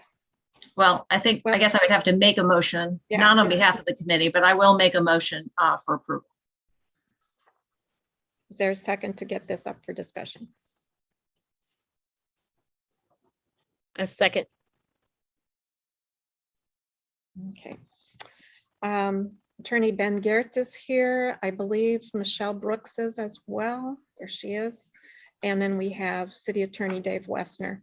Ben and Michelle, did you want to make some comments first, particularly to help provide context for this agreement? Some folks may be watching tonight who weren't here last week, and it's very important, I think, for the public to understand the context that the council is voting in. Any other things you want to address? Very good, Mayor. Thank you so much, and thank you, Council, for your time once again tonight. The members of the public, there's been a really good spirited discussion about this contract, which I very much welcome and embrace, and I know the Council does as well. And I know a lot of careful thought has gone into this, which I very much appreciate. One of the members in public comment tonight mentioned the fact that the law is not neutral. And when it comes to collective bargaining with police units in the state of Illinois, that is unfortunately very much the case. The law is not neutral. We are bargaining against a stacked deck. And the deck is stacked against us in the provisions of the Illinois Public Labor Relations Act that do not allow management the discretion to make unilateral implementation of management-oriented changes when we reach a bargaining impasse. Rather, the law is the law that is imposed upon the city and its elected officials is that if we cannot reach a voluntary contract settlement with the police officers, that contract dispute has to be submitted to what is called binding interest arbitration, in which a third-party arbitrator will come into the city of Urbana, most likely not a resident of the city, maybe not even a resident of the state, and dictate to the city what the terms of your collective bargaining agreement will say. And that is a very frustrating reality. It's a reality that I deal with as a part of my daily job as a management side labor attorney.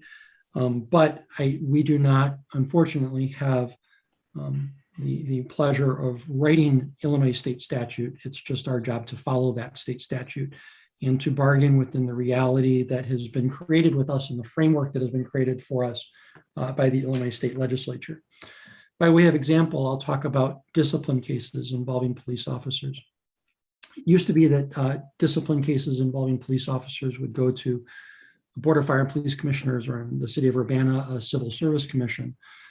Section 8, though, of the Illinois Labor Relations Act specifically says that all disputes arising under a collective bargaining agreement have to be submitted to binding grievance arbitrator, which is where a third-party arbitrator comes in and says whether discipline issued against a police officer will be sustained or not.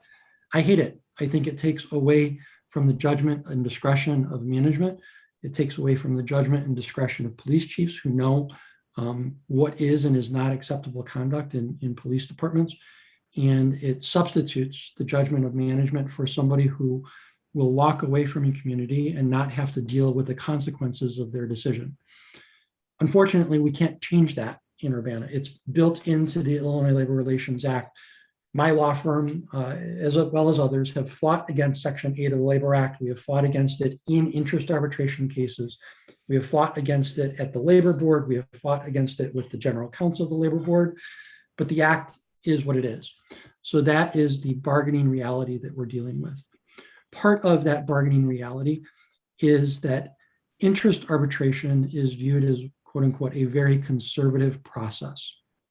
Arbitrators loathe to make changes to the status quo. And they urge that any changes to the status quo have to be bargained at the table. Both sides of the table know that. Both sides know that it is very, very, very difficult to achieve change, significant change in interest arbitration. And because of that, the parties can be recalcitrant in changes that they are opposed to. So when we approach contract negotiations, it's knowing that is the case. That is the reality of the law in Illinois.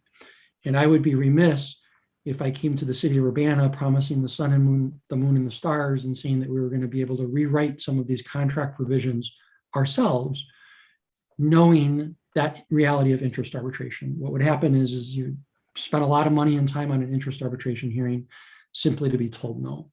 So we strive at every turn to try to reach a voluntary contract settlement that betters the interests and the needs of the community while being mindful of what that alternative to a voluntary contract settlement looks like. So that's the bargaining reality. A couple of other points that I want to address from the open discussion tonight. One is a provision in the CPRB appendix to the collective bargaining agreement that references that members who sit on the CPRB cannot have felony convictions. And I want to emphasize that those are convictions, not simply arrests. If there was a suggestion that that provision might be illegal under the city ordinance, I want to let the council know and assure you that it's not illegal for two reasons. First of all, the Illinois Labor Relations Act, Section 15 of the Illinois Labor Relations Act specifies that the provisions of a collective bargaining agreement trump and supersede over any contrary provisions of an Illinois city ordinance or city code. So that's the first reason. But second of all, more substantively, if you look at Section 12-62, F as in Frank, and then I believe it's number 2 if I'm reading my handwriting correctly, your city code has something called a BFOQ, a bona fide occupational qualification exception to that criminal conviction criteria.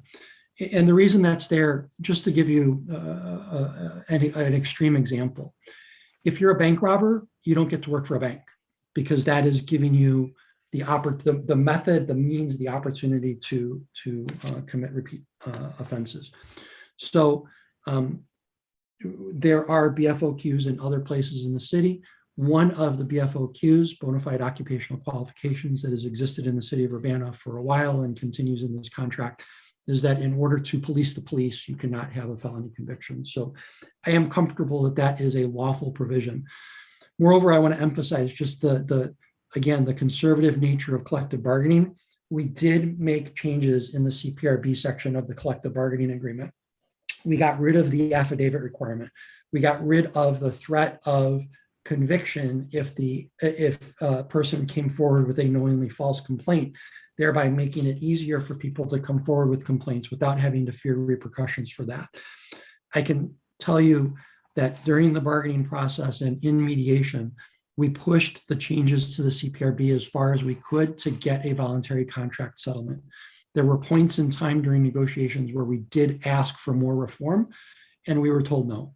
So again, knowing that reality of interest arbitration, where we could go to interest arbitration And if the union's proposal on interest arbitration was status quo, no changes whatsoever, we might not even be able to get the changes that we did make with the voluntary contract settlement. So the old adage of a bird in the hand versus two in the bush, we took the bird in the hand knowing what that reality of interest arbitration is like on the other side. There's also been some discussion both this week and last week about closed session, and I know a couple of council members have addressed that. I just want to give an example of why it's important to me as your attorney or as your lead negotiator to be able to talk with city council in executive session. And I'll just use an extreme example. When we're bargaining, we don't come to the table with our best offer first. So if the city council or if the discussion with the mayor and the city staff says, you've got authority to do, and I'm just going to pick a random number that's not reality. If you have authority to add 3% per year to the contract, well, in negotiations, if I come to the table and say our opening offer is 1% per year, and the union knows because we've talked in open session that the real number is 3%, they're not going to take us seriously. So being able to identify bargaining priorities, being able to identify bargaining vulnerabilities, being able to identify where we do and don't have leverage is something that simply we need to be able to do in executive session so that we can come to the bargaining table and negotiate and work to the middle and reach a settlement that is favorable to the city's interests. So as I discussed last week, I do think that this is a favorable contract to the city. The wages are favorable, particularly in this economic environment. Again, a reminder, the wage increases are 1.5% effective July 1st of 2020, 2% of July 1st of 2021, and 2.5% of July 1st of 2022. Compared to the trends in the economy, that's a very favorable settlement. And we have made incremental change in ways that favor the city without having to give up a lot to get it. So in that bargaining reality, in that environment that's created for us by the Illinois State Legislature, this is an agreement that I recommend that the City Council ratify tonight.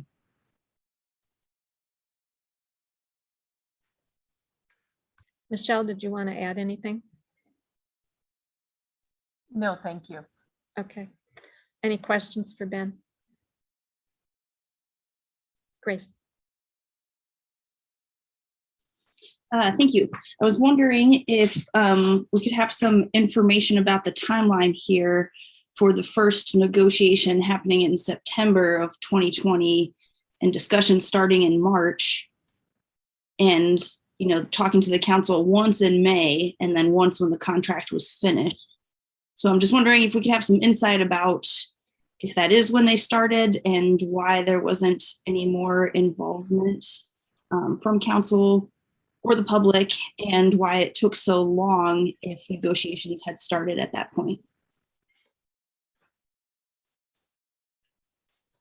I'll go ahead and jump in, and if Michelle or anybody has any additional comments. So I'm looking at my bargaining binder right now, and the very first meeting that we had with the union was, I believe, on October 9th of 2020. The contract did expire in June of 2020, but my notes indicate our first meeting with the union was in October. That's not uncommon. It's more common than I'd like it to be in the public sector, but it does happen, and particularly where we're bargaining in an environment of COVID. We did meet with the union several times based on direction from the mayor and city administrator. And then we did brief the council, and I believe you said Councilwoman Grace Wilkin, sorry. We briefed the council back in May, shortly after the new council was elected. And that was just prior to us going to mediation with the union. We went to mediation with the union on June 24th of this year. And we had one and only one mediation session. We were able to get the contract resolved in mediation with some back and forth by email through the mediator after mediation, but it was basically just the one mediation session after we met with council in executive session back in May. And I'll amplify too, and I apologize, I see Michelle's got her hand up there. I work with different councils in different jurisdictions all across the state, and different councils in different jurisdictions absolutely have different comfort levels and different processes and preferences when it comes to the collective bargaining process.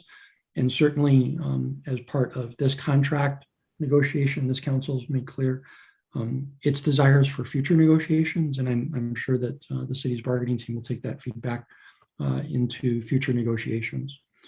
I wanted to pause. I know Michelle wanted to comment on that too, I believe.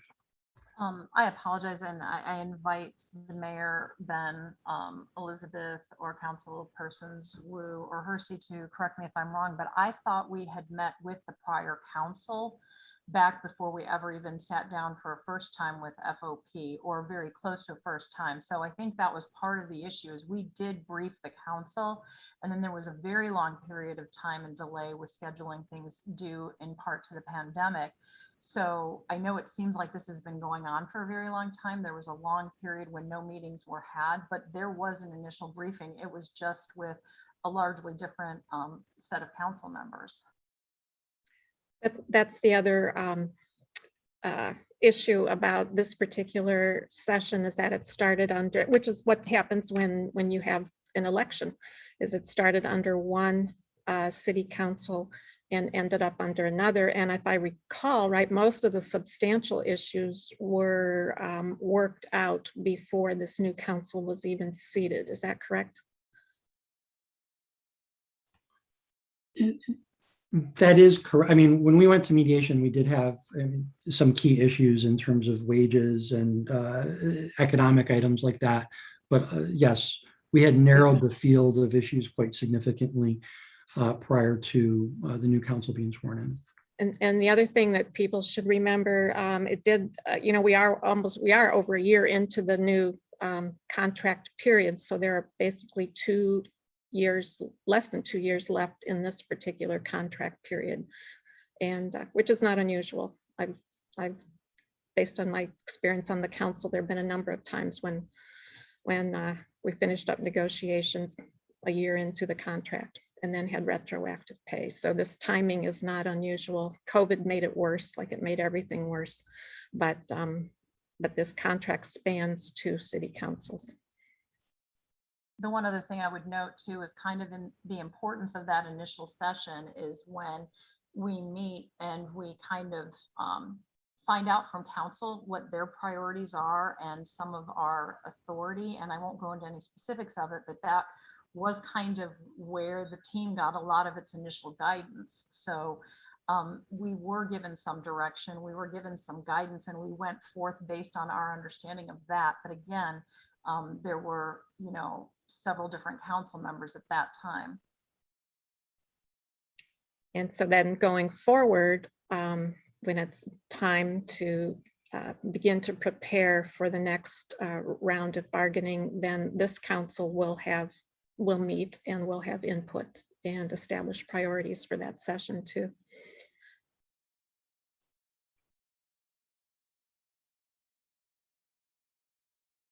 Grace? Thanks. I also had questions about, the retroactively enacting this contract, particularly with some of the CPRB stuff, like removing that complaints need to be acknowledged with the person involved in the incidents, and removing the language about prosecuting false complaints. I'm wondering how that applies retroactively, if there were situations like this already in the past year, and then what the plan is on how to enact this retroactively.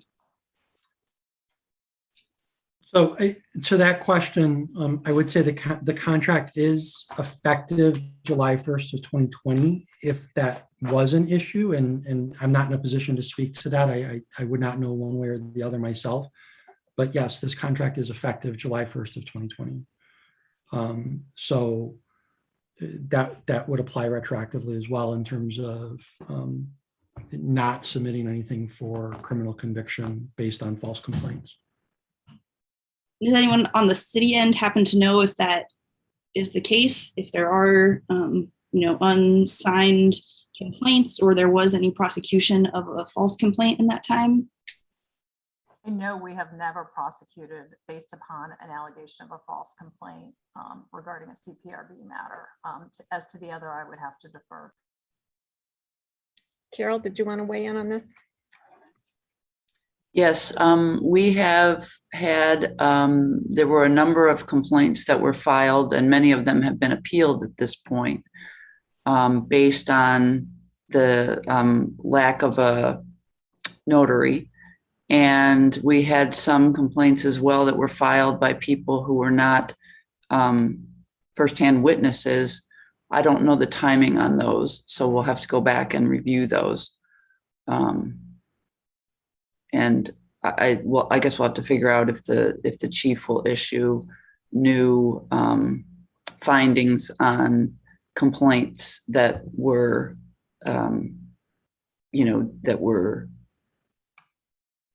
that were made where actually the chief didn't, now that I'm thinking about it, the chief didn't even get those because they weren't forwarded from the HR, what was at the time the HRO. So we may need to do some work on investigating some of the things that weren't investigated because they didn't advance from the Human Relations Office to the police department.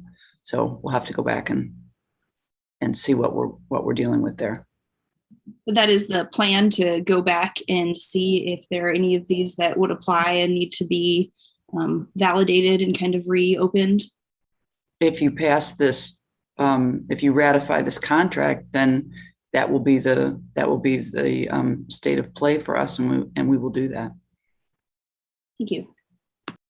I should just caveat too, I apologize. In my tenure here, we've never pursued any kind of legal recourse against anyone for a false complaint.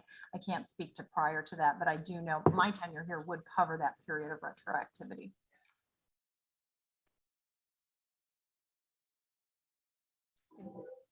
Any other questions? Grace? Thank you. Comment, and then I do have a question here too. Just wanted to say that, we already reiterated a lot last week that it was a very frustrating process, and I don't appreciate not hearing anything since the initial conversation, especially if, a lot of the things were even figured out before then. There are a lot of suggestions that myself and I think other council members and members of the public would have suggested, given the opportunity, from big picture stuff to even straightforward stuff like gender neutral language that we decided on as a city that could have been a very straightforward thing to add, given the opportunity for input. So I do think that, we need to do things very differently the next time to have input from council and the public and have more involvement in that process, because there may have been things that wouldn't have been substantial in the negotiating table, possibly for the other side, that we could have added somewhat easily, as well as big picture ideas. So my question is, for this one, I was wondering about voting present. If I could just have clarification for the clerk, if there is any home rule thing that supersedes state procedures for voting present as a no vote. If you vote present, then that will show in the record as a vote for present. But when it's counted, if it is counted at all, it'd be counted with the winning side. Great, thank you. So yeah, I do plan to vote that because I think this is not a good position to be in. I don't really agree with passing this contract, and I don't agree with stopping it and taking something potentially in worse interest for the city. And I don't appreciate that we're in this situation to begin with. Thank you.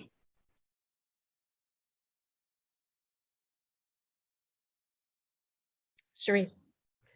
I guess what I'd like to know, since we did have the if somebody files a false claim with CPRB and we're not going to, they won't meet consequences of any kind of legal ramifications. Will that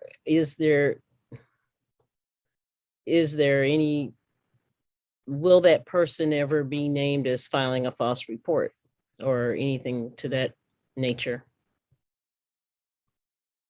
I'm not sure Do you which. mean in like? Do you Go mean ahead. as in a criminal case, because filing a false report would generally mean a police report as opposed to a CPRB complaint. So there would A be CPRB complaint, it's regarding the CPRB a complaint. So I'll invite. Are there any consequences for filing a false CPRB complaint?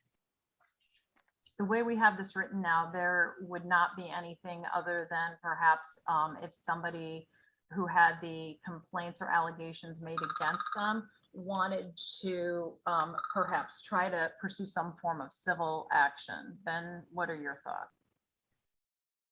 Yeah, my thought is exactly the same, is that from a criminal perspective, from a city perspective, there's nothing that the city could pursue against somebody who submitted a false complaint. And that's essentially the balance that is struck here, right? Is you'd rather get the complaint and find out that it was not founded than to discourage those complaints from coming in the first place. We cannot give up employees' rights to pursue civil remedies if they think that they've been defamed or libeled or something of that nature. So a person would still potentially have that kind of a claim that they could bring forward themselves in their individual capacity, and there's nothing that we can do about that. No different than a member of the public could sue one of your employees on similar types of grounds if they felt that they were defamed or libeled. I was just wondering because I know that a lot of people's time that are on the CPRB as well as staff time is put in to investigate complaints in general. So it's just, I was just thinking it's something that we already have our issues with trying to get CPRB up and running well, and to have false complaints can kind of gum up those works as far as keeping the city from actually, or the CPRB from actually looking into complaints that are real. So. Yeah, I mean, I think that's a very legitimate concern, and one that's just a delicate balancing act, and we're going to have to see how things go over the next couple of years here. There's a very controversial law in another state, and I'm not going to mention what it is to avoid politicizing this discussion with something even more controversial. And that law set up a complaint process, and people who are upset with that law responded by flooding that complaint process with a bunch of nonsense. And that when you've got to sort through all of that noise, it makes it harder to get to the real complaints. So certainly, we hope that the public will use the CPRB process appropriately. I would like to think that they will. And if not, then we'll have to look at making some tweaks to it in the future. And by the way, I apologize to Alderwoman Wu. This is simply removing a contractual impediment to the way the CPRB receives complaints. If the council does find that we've shifted the pendulum far too far to the other side, you could always address that with your own ordinances as well.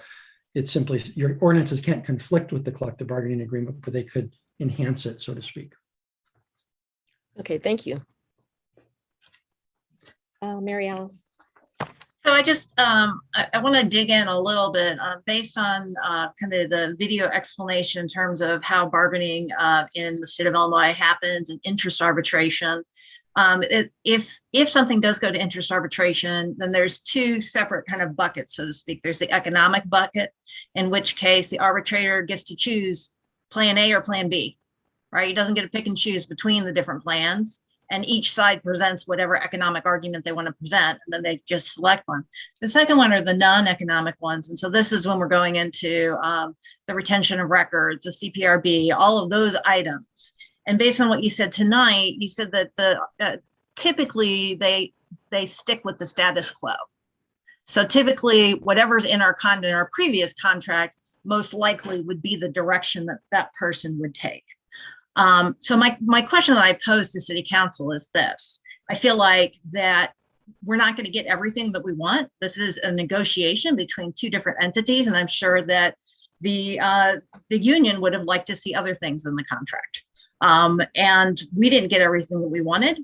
we got some things that we wanted. I think that the records retention, the amount of time that you can use disciplinary records for progressive discipline, I think is a really big step forward. I think that removing some of the impediments in the CPRB is a big step forward for us. So the way I see it tonight is there's two questions here. A, does City Council feel that the economic portion that is agreed upon in the voluntary settlement, if that is appropriate for the city? And if it's not, then we have to accept the risk that the union or us would win. So that's one side. The second side is in terms of the non-economic items. Are we happy enough that we want these changes that we have negotiated, or do we want to revert back to what has already been negotiated the year before?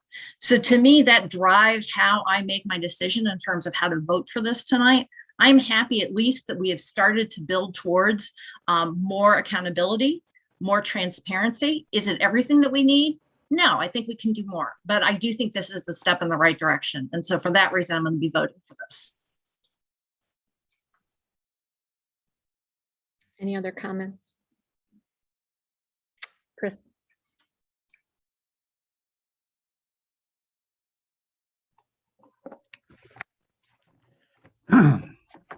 Thanks for letting me talk.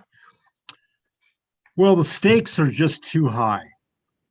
A union of police officers is not like a union of carpenters, electricians, or factory workers. These are police officers, and there is no job like it. As everybody knows, police officers are authorized to use deadly force to kill you dead forever. Police officers are authorized to bust your head open with a baton. Police officers are authorized to sting your eyes blind temporarily with pepper spray. Police officers are authorized to administer 50,000 volts of electricity with a taser. Police officers are authorized to punch you in the mouth, knocking out your teeth. Police officers are authorized to search the contents of your pockets. Police officers are authorized to search the contents of your entire house. Police officers are authorized to search the contents of your car. Police officers are authorized to administer fines for the way you drive or what you drive in. Police officers are authorized to strip search you and do a cavity search. If officers accuse you of being a drug dealer, police officers are authorized to take your car, your house, and all your money. And on top of all that, police officers are authorized to persuade a prosecutor, a jury, and a judge to send you to a state prison for years or even decades. Given this enormous power, it's critical that these extraordinary powers are done in public, in the light, and in front of everyone to ensure that these things are done lawfully, with justification, and with good reason. This is the United States of America. We don't have secret police doing secret things, disappearing people to secret torture camps as is done in other countries. There is to be no expectation of privacy when officers do their job doing the public's business. So for years, it has been a travesty that the city of Urbana has allowed the Fraternal Order of Police to control, dictate, and limit the city's Civilian Police Review Board through the contract agreed upon by the city and the FOP. So thoroughly disempowered has the Civilian Police Review Board become, citizens don't bother to use it, and several times the mayor has admitted to the public that the Civilian Police Review Board ordinance needs to be changed. But guess what? Council can't change the ordinance because the FOP contract demands the ordinance comply with the FOP contract. Also, this contract does not explicitly state for what intentional misconduct officers can be terminated. We need to warn officers that there are lines you will not cross and assure citizens Urbana takes intentional misconduct seriously and it will not be tolerated. But none of these needed changes were allowed to be bargained with the police union. The last contract expired in June or July of 2020. Nothing much was done because of the pandemic, and so it fell to the new council sworn in on May 3rd to finalize an agreement with the police. We went into closed session about the contract on May 17th. It is here where I need to apologize to my constituents. I naively assumed that because I was being asked to approve a new contract with police, I would be allowed to give input as to what needed to be changed. For the entire summer, City Council was told nothing. The contract was never discussed. Even after a contract was approved by the negotiators and given to the rank and file members of the union to approve on August 12th, Council was kept ignorant as to what was going on. Suddenly on September 3rd, the City Council was given its first look at the new contract and told to approve it on September 7th. In closed session on September 7th, we were told by the labor attorney that no changes could be made to the contract because that would be an impasse and the entire proceeding would be given to something called an interest arbitrator, something we were hearing for the first time. I'd like to thank Michelle Brooks and Ben Gert for their efforts on the contract. I appreciated their candor. They did improve this contract in several ways, and I want to acknowledge that. As for my council colleagues, I respect however you vote tonight. I know you have the best interests of the city at heart. In my opinion, City Council is being asked to pretend that everything is good with this contract so as to avoid trouble. But nothing is going to change. Needed reform can never happen if city councils here and in the state of Illinois and across the nation continue to bend the knee to the almighty FOP. The FOP works for the city, not the other way around. Even though my vote tonight won't mean anything or do anything, I refuse to play pretend. Thanks for letting me speak. Any other comments? James. Actually, this is more of a clarification. If council were to be split 3 yeses and 3 nos and a present, my understanding that a tie is a fail and that it would not pass. Is that correct?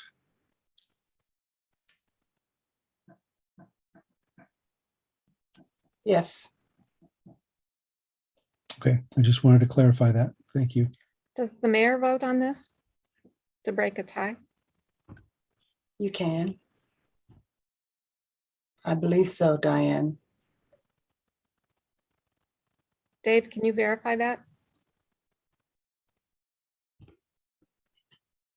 Yeah, that's true.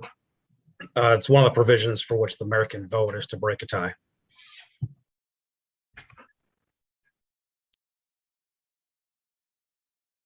Grace. Thank you. I had another question about the CPRB side letter. If I could just have some clarification on how this fits in. I mean, it seems like it's part of the contract, but also not, like part of the bargaining piece, but not the contract. And then at the end where it says that neither party is waiving its position or rights regarding whether the CPRB issues discussed and or negotiated during the negotiations were mandatory subjects of bargaining. And then the next one, that neither party waives any rights under US or Illinois constitutions, which the parties would ordinarily enjoy absent the execution of the side letter. So I'm just confused and kind of the bigger picture too, with the city being in control of the ordinances and how this ordinance is a part of the contract when that would be something that otherwise the city would have complete authority over. So first, before I address that question, Councilwoman Wilkin, I want to go back to one of your earlier questions, and I apologize for that. The discussion that we had about retroactive complaints that were not signed or were not based on first knowledge, I want to modify the discussion we had in terms of the process on that issue going forward. If the council is in fact interested in making sure that complaints don't need to be signed. We've taken care of that from a contract perspective. While this discussion has been ongoing, I just looked up your city code and muni code online, and that personal knowledge and signature requirement is still in the city ordinances. So that's something that the council would have to address there as well. And to the extent the CPRB has incorporated that into their own rules and regulations, the CPRB should do that there as well to make sure that council's intent in that regard is effectuated. To your question right now, and apologize for the little detour. The language about preserving the parties' rights as to what is and is not a mandatory subject of bargaining. I'm going to have to dive into the weeds of labor law a little bit here. There's a dichotomy between what's called mandatory subjects of bargaining and permissive subjects of bargaining. Mandatory things we have to talk about. Permissive are things that we don't have to talk about. We can just do as a matter of managerial right, or perhaps we're forbidden from doing because of a union statutory right. So for example, waiver of statutory rights is a permissive subject of bargaining. We can ask to talk about it, but if either side says no, you're not allowed to insist on that change to the point of impasse. In broad categories, managerial rights are fundamental management prerogatives. The size of the organization, the overall budget of the organization, the organizational structure, how you're divided into different departments, how work is allocated between different departments, the standards of service that you want to provide to the public are generally considered inherent managerial rights. And those are things that you can do unilaterally by yourself without negotiating with the union. On the flip side are mandatory subjects of bargaining, and mandatory subjects of bargaining are things that relate to wages, hours, terms and conditions of employment. Very, very broadly speaking. Wages is obvious, anything to deal with money, vacation benefits, sick leave benefits, health insurance benefits, pretty obvious. Hours, what time do you work? How many days a week do you work? How many hours do you work? That's pretty straightforward. The final bucket, though, of terms and conditions of employment is a pretty broad and amorphous bucket in terms of what exactly is a term and condition of employment. For example, just bringing something into modern dialogue, do you have to get vaccinated in order to work as an employee in the city of Urbana? That vaccination would be considered a quote unquote term and condition of employment. So that would be considered in many cases, I'm not making any admissions for my union colleagues who might be listening to me tonight, but in many cases that would be considered a term and condition of employment. Now we get into emergencies and waivers and stuff like that, but just really, really broadly speaking, that's the case. Well, what happens is those two big buckets of information, inherent managerial prerogative, wages, hours, terms and conditions of employment, they overlap with one another. And when they overlap with one another, our labor board in Illinois applies something called the Central City Balancing Test, which is they weigh the benefits of bargaining over an issue against the burdens on management's inherent managerial authority. That's the standard. In terms of how that balancing test weighs out, there's not really a good way to predict how the labor board might rule on a particular issue. So when the CPRB language was created, whenever it was created, in terms of that balancing test, in order to get the union to buy into the CPRB process, which is not even, it's not terribly common in the state of Illinois. The balancing that was worked out was we said, look, let's just put, and I say we, it wasn't me, I wasn't the one who negotiated that language originally, but the parties said, let's just put our swords away. Let's not fight over what is and is not a mandatory subject of bargaining, because that would be a really expensive, long drawn out battle at the labor board. And I would point out again to the discussion we had earlier on in terms of the law not being neutral, in which way it's slanted. I'm not sure that I like the way that would go, but the parties have said, let's not fight about that. Let's just talk about what the actual process of the CPRB is going to be. So that's a long-winded way of answering your question. It's a complicated legal issue. I hope I've addressed it to the best I can. If there's a follow-up, I'm happy to address it. I guess the more direct question then is that, is this a required part of the bargaining contract, the side letter? So, and you had asked it earlier, a different part to the question as well, which is why is it a side letter and why is it not in the contract? And legally, they have the same exact effect, being it a side letter or being it in the contract. It's added to the contract at the end anyways. If the city wanted to get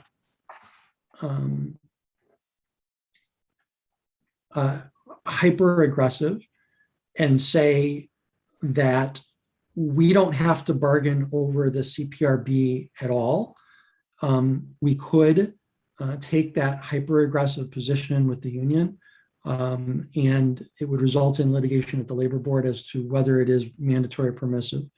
The union would take the position, almost certainly not to argue on their behalf, but that it is a term and condition of employment because it relates to who's going to scrutinize their actions. It relates to who's issuing discipline, who's second guessing discipline. There's a contractual grievance arbitration mechanism that the Labor Act says is the sole avenue for resolving labor disputes.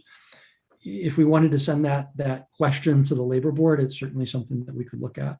But again, keeping in mind the caveat that it's called the labor board, not the management board. Thank you for the clarification. You see, I think particularly the part about felony conviction is something that's, been an issue, and it seems like this kind of ties all hands, at least until June 30th, 2023. My understanding is that this was a letter from September 2011 and is part of the agreement through June 30th, 2023, and then will be renegotiated in the new contract. And will that, I guess there's precedent that this is part of the negotiation, so it would maybe be in the same situation with the next contract? Yeah, yes, with the small caveat that let's say that we're right and it is a permissive subject of bargaining. There's case law that says it doesn't convert into being a mandatory subject of bargaining just because you voluntarily bargained over it in the past. So that's why there is that reservation of rights there. So if it's permissive, it's still going to be permissive next time around. But yes, the next time around, if the council at that time says, look, our number one priority is getting rid of that felony restriction, just by way of example, then that would be the same bargaining process next time around, trying to remove that restriction in the side letter. Thank you. And then my comment too, I would encourage us to highly consider that, taking CPRB off the negotiating table with the FOP, because it seems like this is the one avenue that the public and the city have for oversight when the police are already involved in their own labor negotiations, their own investigations about discipline, their own disciplinary system, that this is the one avenue that is more controlled and centered around the public for oversight and review body. And I don't think it's right that it's part of the FOP negotiating things on the table when this is, in my opinion, something that needs to be more of an independent review by the public and by the city and its board members. Anyone else wish to comment? Jaya. I want to start by thanking, everyone who's been part of this process, and especially my other council members or my fellow council members for all of their feedback and input. This particular contract, there are high stakes. I think, the concerns about the CPRB are very real. I would echo what Mary Alice said of also really valuing some of the changes, specifically removing the requirement that CPRB complaints be signed. I think that's a really important thing that should increase people's access to that process without fear of retaliation. I think that's really important. Changing how long disciplinary records are kept is really important as well. We're talking about going from months to years, if I'm remembering correctly. And I will admit I'm struggling with this. I have struggled with this. I've looked over it quite a bit. And the balancing the desire for more change versus also seeing those pieces that are really meaningful is something that's really complicated. I would also encourage folks to think about the fact that these challenges are related to state law, right?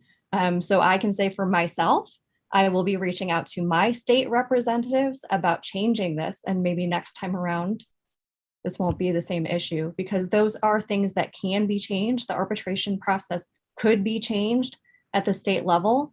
Our hands are somewhat tied because we have this looming fear of an outside entity, whether it's related to contract negotiation or if it's related to discipline of officers who may have committed misconduct.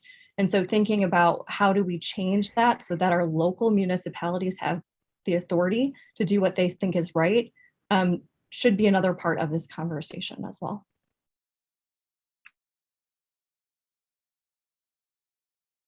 Any other council comments?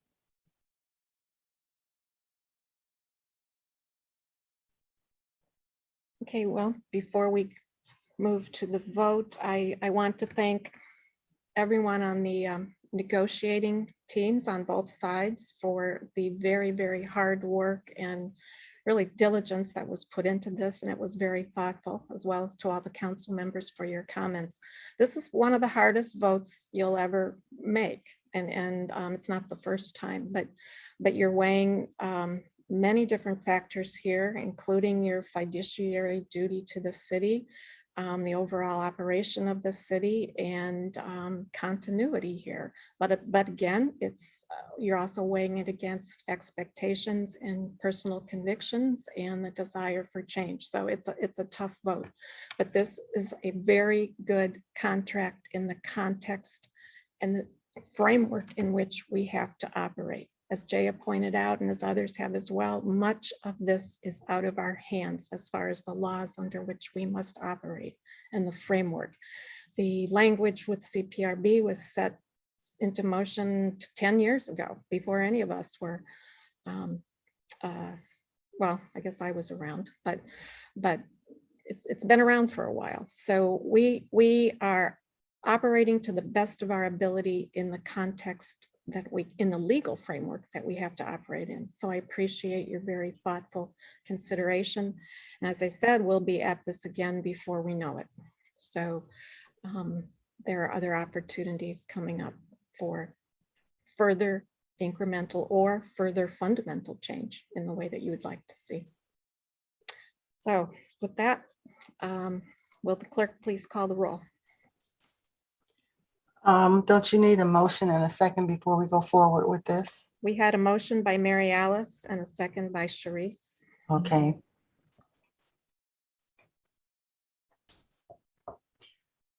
Ms. Wu?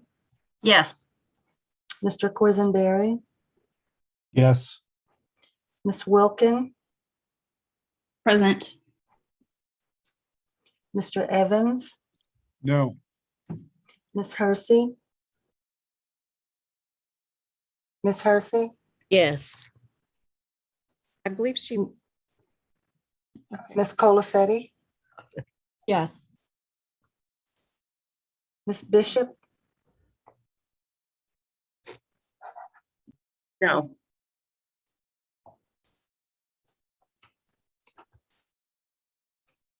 So I have 1, 2, 3, 4 yes, 1 present, 2 no.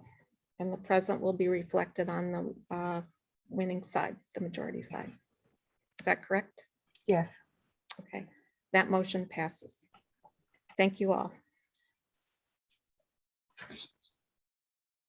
Okay, the second item on the regular agenda, it has been moved to new business, so that concludes the report of the standing committee. Thank you, Mary Alice. Reports of special committees. I don't believe we have any tonight. Reports of officers. Any staff with a report? I know Carol, you'll be at the end. Yeah, I just wanted to be sure that I acknowledge that I'm coming later. So Okay, thank you. I do want to take this time to acknowledge the services of Lori Pearson. Tomorrow is her last day with the city. She has the honor now to serve as the next executive director of the Champaign County Forest Preserve District. We're going to miss her terribly, and there she is. Thank you, Lori. But, you know, given Lori's passion for the natural world, for outdoor recreation, for bicycling, for public service, for health and wellness, and for striving always to maintain work-life balance. We thank her. She's just provided steady, calm leadership of the Community Development Services Department over the last few years. She was before that in planning. She has worked both for the cities of Champaign and Urbana, did a brief stint, I think, out on the East Coast, and maybe worked for the city of Evanston. Is that right? Okay, so she's committed to public service, and that'll continue with the Forest Preserve District. And we will continue to work with Lori because, number one, I'm sure we'll see her out canoeing when we're there. But on the other hand, the Forest Preserve has been a leader along with the Urbana Park District and the city of Urbana in pushing the Kickapoo Rail Trail east through Urbana and on to Champaign. So we look forward to Lori's leadership on the Forest Preserve end to continuing our vision for expansion of the Kickapoo Rail Trail. And tomorrow is her last day of work. It's particularly fitting because it's also Bike to Work Day, and Lori was the person who introduced Bike to Work Day in our community back in 2010. So from all of us at the city, all of us in the community, we wanted to say thank you and good luck, and we'll see you in the forest. And I do want to let council members know that tomorrow afternoon between 2 and 3:30, there's a farewell party for Lori at Victory Park, and you're all invited to stop by and stop by and say thanks. Okay, we will move on to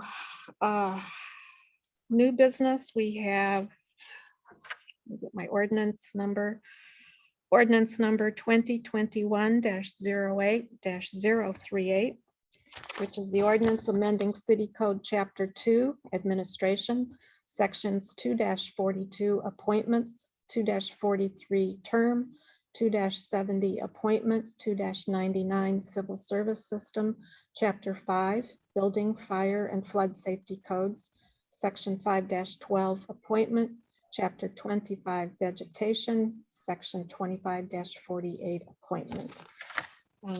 Can I move approval since you just read all of that? Do I have to read it all? Yes, you may. And I'll second. All right, that's moved by James, seconded by Mary Alice. Just a reminder to people and the public watching, City Council recommended about 6 different amendments to the language last week. Those have all been incorporated into the ordinance that you see before you tonight. And Elizabeth Hannon, we'll have the staff comments first, and then I see your hand, James.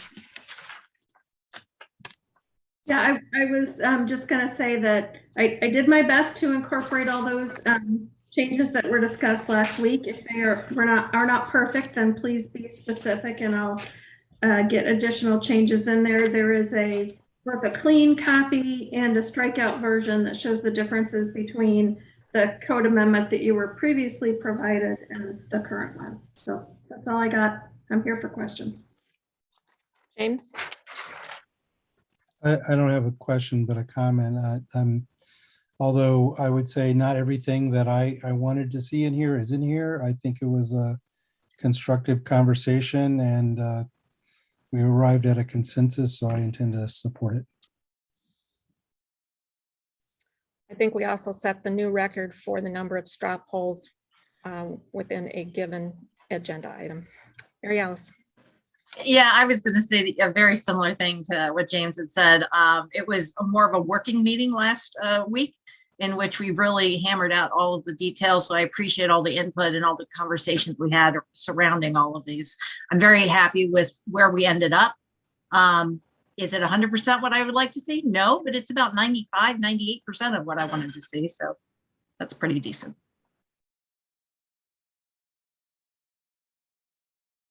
Grace. Thank you. I had questions about this regarding the positions that we're keeping as appointment versus changing from appointment, particularly with the one like coming up later tonight, the zoning administrator. Seems like although that was, by ordinance, an appointed position, that hasn't been a part of our conversation. And so I'm wondering, like, for example, what if we voted no to change zoning administrator from an appointed position as it is now, but we had already passed this, so now it's no longer an appointed position in our city code. So I'm confused about how that works. And I'd also like to know if there are other positions like this that are not a part of the conversation, because I'm inclined to send this back to committee of the whole, because it is a really big decision that will potentially last for decades. And I think it wouldn't hurt to be sure that we have all the information, we know all the positions that we're discussing, and have a little time for another check for a set of eyes before this gets changed into our city code for a long time into the future, potentially. I think Lori, want to comment on the zoning administrator, Lori? Sure. So our zoning ordinance is not part of the city code. It's separate from the city code. And I think that's why it was not included in the previous discussion, because it is part of the zoning ordinance, that requirement. That means there's an entirely separate process that it needs to go through in order to get changed.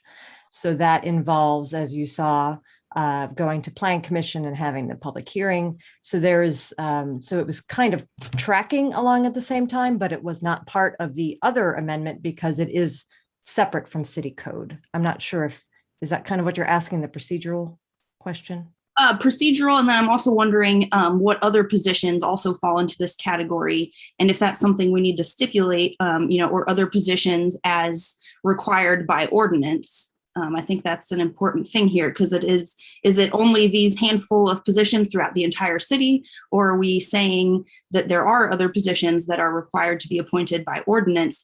And it seems kind of silent here. It doesn't say that also are appointed. It seems like we've made it to where these are the only appointed positions.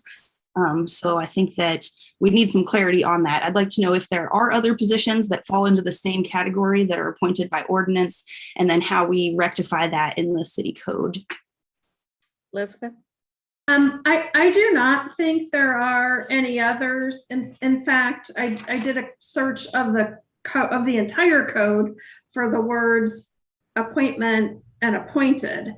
And that is in fact why you see in there's a section in, for example, chapter 25 about the arborist, right? So that was picked up in that search. So I'm confident that there's nothing else in the code where there's a specific requirement for a position to be appointed. One of the things, and that was confusing, right? Because they were kind of all over the place, but I'm confident that they're all captured here. This has been something that's been needed to be cleaned up and fundamentally fixed for many, many years, and we've gotten to it. So this is a major step forward. There aren't any other positions as far as we know. Some of those positions that are specified here are required by state law, not city code, but they have to be incorporated into our code. And the others made sense from an operational standpoint and from the standpoint of really becoming a more professional way of doing business here in the city of Urbana. If I could clarify that, because you're saying that the zoning administrator didn't get picked up on your search through the code because it's not mentioned in the code as appointment, it's in the ordinance. Is that right? Correct. For some reason, I don't think, Lori and I discussed this, and I don't think either of us really understands the history here, but for some reason, our zoning ordinance is not actually part of the city code. I'm just wondering how you could have the same confidence then that by searching the code that we're not missing any other positions that aren't in the code but are in the ordinances. Well, I'll just mention that. So if you look at the city website under city code, it lists city code, zoning ordinance, and then building codes. And the building codes are separate. That's a national standard for the most part, or state standard. So it was the city code and then the zoning ordinance are the two pieces. There was another section that, for whatever reason, chapter 5 is kind of extracted from city code. So I don't think Elizabeth picked it up on her search, but it was something that I was cognizant of because it's also in community development and has to do with building official. So that Elizabeth was able to incorporate that in this amendment. Thank you. Any other questions or comments at this point? I'm going to see if anyone else wants to comment, Grace, before you go. Okay, go ahead, Grace. Thank you. I was just wondering if I could get some insight on section 3 about why that's in there and if that's typical, saying that this ordinance shall not be construed to affect any suit or proceeding pending in any court or any rights acquired or liabilities incurred. Nor shall any right or remedy of character be lost, impaired, or affected by this ordinance. And I just didn't know if that was standard or what was the rationale for that part of the ordinance. City Attorney Dave Wesner. Sure, I can hopefully help that answer that question. You know, in a lot of codes, once you make a change, the question becomes, if you have a pending case in court, what is the court going to review to make that decision? Typically what they do is review the code at the time that the occurrence arose.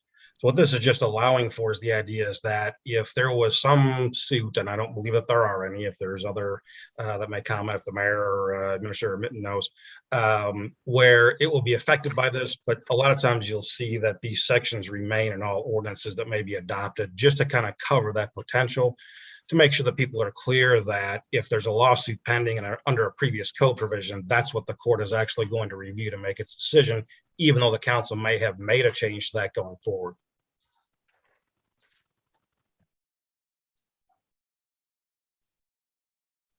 Any other comments? Okay, we have a motion by. Oh, sorry, I still have more questions. Okay, go ahead. Sorry, one more.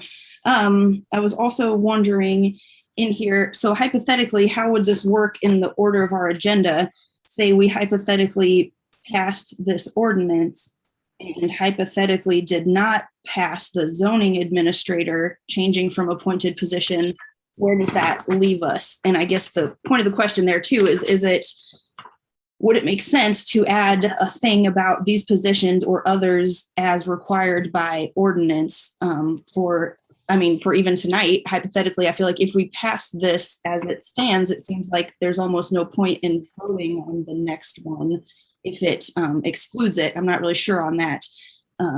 Or if it would be worth adding that also for maybe future, say we make a new commission and they have a new person that they want appointed, if it could be done by ordinance, or in the future, a next council and mayor would have to update the city code to add a position, or they could just make an ordinance for a new position or commission or whatever it might be in the future. Elizabeth? So I think one of our goals here was to get everything in one place, right? Having it kind of scattered throughout the code has led to a lot of confusion. So I think it would be important to get it in one place. And I guess hypothetically, if this ordinance passes and the one relating to the zoning administrator doesn't, I could probably come back with a simple code amendment to add that to the list here. I think there's a big benefit in being able to see them all together. The code is a living document, so it can be amended as needed.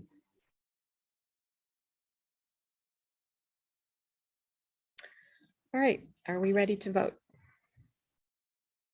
I think we are. All right, will the clerk please call the roll? This was moved by James and seconded by Mary Alice. Do I need to read this ordinance again? No. Okay, thank you.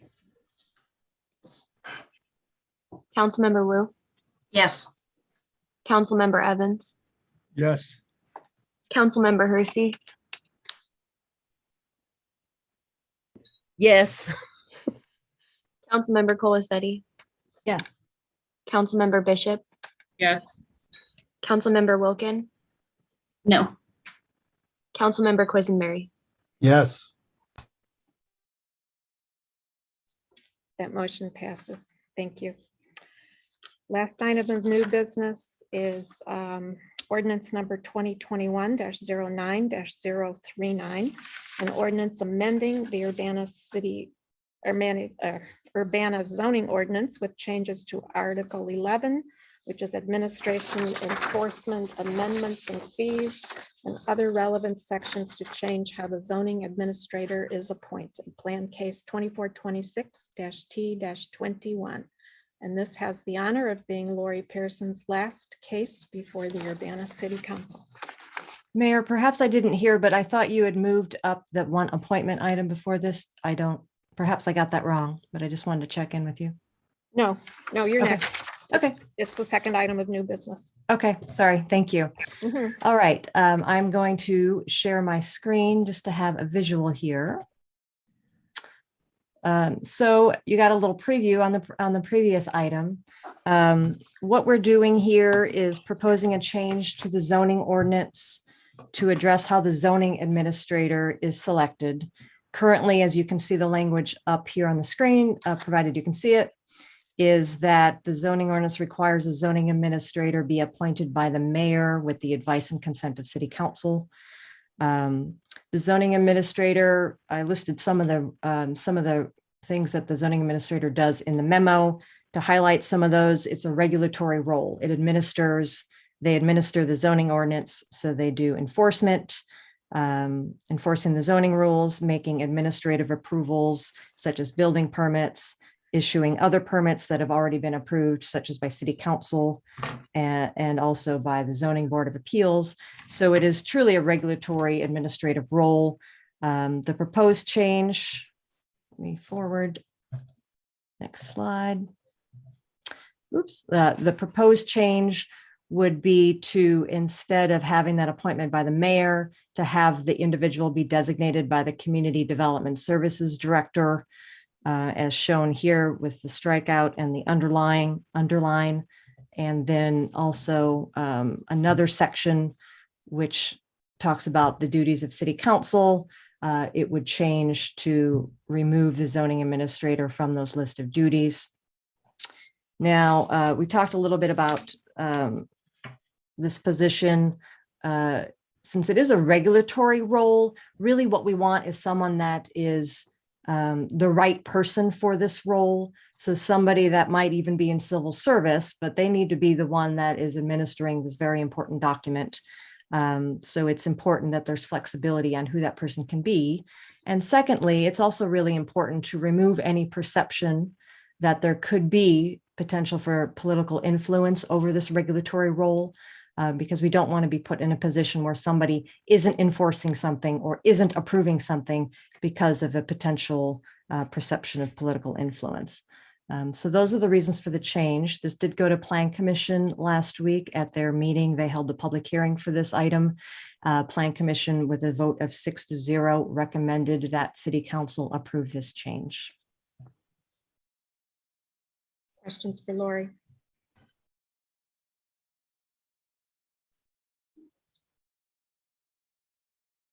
Diane, I have a question. It's Mary Okay, Alice. I'm not seeing, okay, there you go. All right. All right. Go ahead. So the practice for the zoning administrator, at least in the time that I've been around, has been that the community development head has been the zoning administrator. And so while I understand basically that this person would be enforcing the rules, not creating the rules, and that's kind of the delineation that we've made with appointments. My question is then, who would be recommending changes to the rules? Because typically that's been the zoning administrator. So would that go to then the head of community development if they are not the zoning administrator? And maybe that's a better question for Diane and for Carol.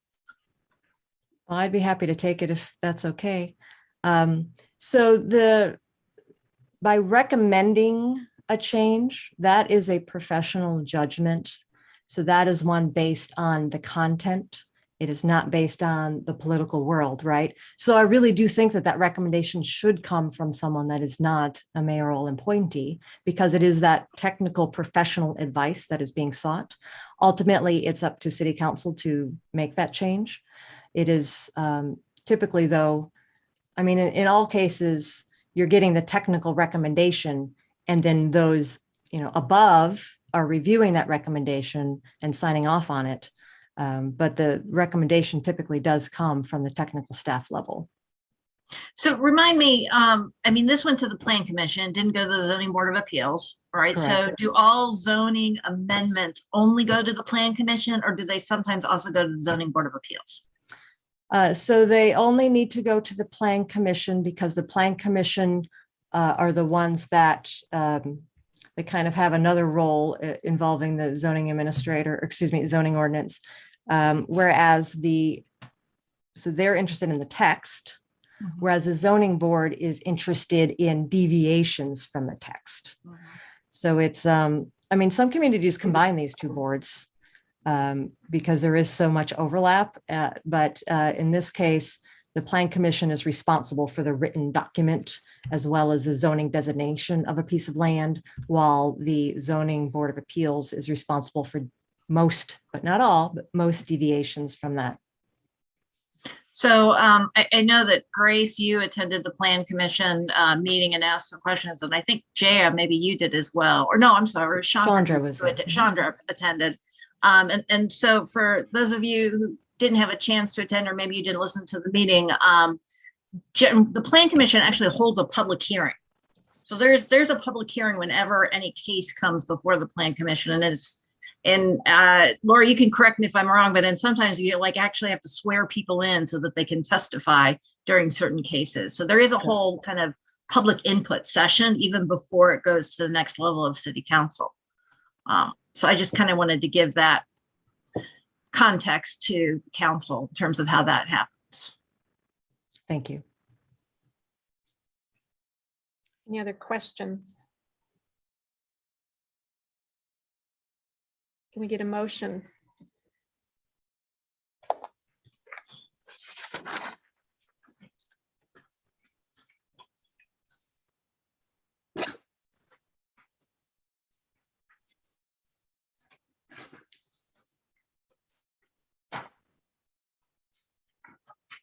Does anyone wish to make a motion?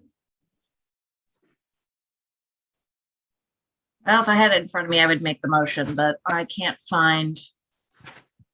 There it is. All right, I'll move ordinance number 2021-09039, an ordinance amending the Urbana zoning ordinance with changes to Article 11. Yes. And other relevant sections. Sorry, here we go. Administration, enforcement, amendments, and fees and other relevant sections to change how the zoning administrator is appointed, which is plan case number 2426T21. With a recommendation for approval and inserting in the whereas, we don't have the number of A's and nays. So it sounds to me like it was 6 A's and 0 nays. Yes, thank you for that oversight. I meant to point that out. Thank you. I'd second. I'll take James on that second. Further discussion? Okay, will the clerk please call the roll? Miss Wu, Yes. Mr. Evans, Yes. Miss Hersey, Yes. Miss Colasetti, Yes. Miss Bishop, Yes. Miss Wilkin, No. Mr. Quisenberry. Yes. That motion passes. Alrighty, brings us to a couple of appointments. The first is for the Housing Authority of Champaign County for a term ending June 30th, 2024. This is a full term. This was the seat that was held by Chief Eddie Adair. I'm nominating Leslie Peter McFarland. He's a 38-year resident of the city of Urbana, and he recently retired after working as a technical engineer at WCIA TV for over 25 years. He serves as vice chair of the Deacons Ministry of Pilgrim Ministry Missionary Baptist Church. He's a board member of the Boy Scouts of America, Scout Reach, and is a leader in First String Incorporated. This latter organization is a nonprofit organization that involves youth, especially males aged 5 to 12 years, in Little League Baseball and other programming. His past community board service included approximately 7 years with the CU Boys and Girls Club, 3 years with the Stevens Family YMCA. His major interest is in working with youth in our community through programming and mentoring. Peter McFarland has worked closely with many families who are likely to be served by the Housing Authority of Champaign County, and he's particularly interested in supporting the Housing Authority's Youth Build program, which provides on-the-job training, resources, and support for young people ages 16 to 24. We'll take these individually. Is there a motion for approval? I'd like to move to approve Peter McFarland to the Housing Authority of Champaign County. Is there a second? I'll second. Seconded by Grace. Further discussion? Will the clerk please call the roll?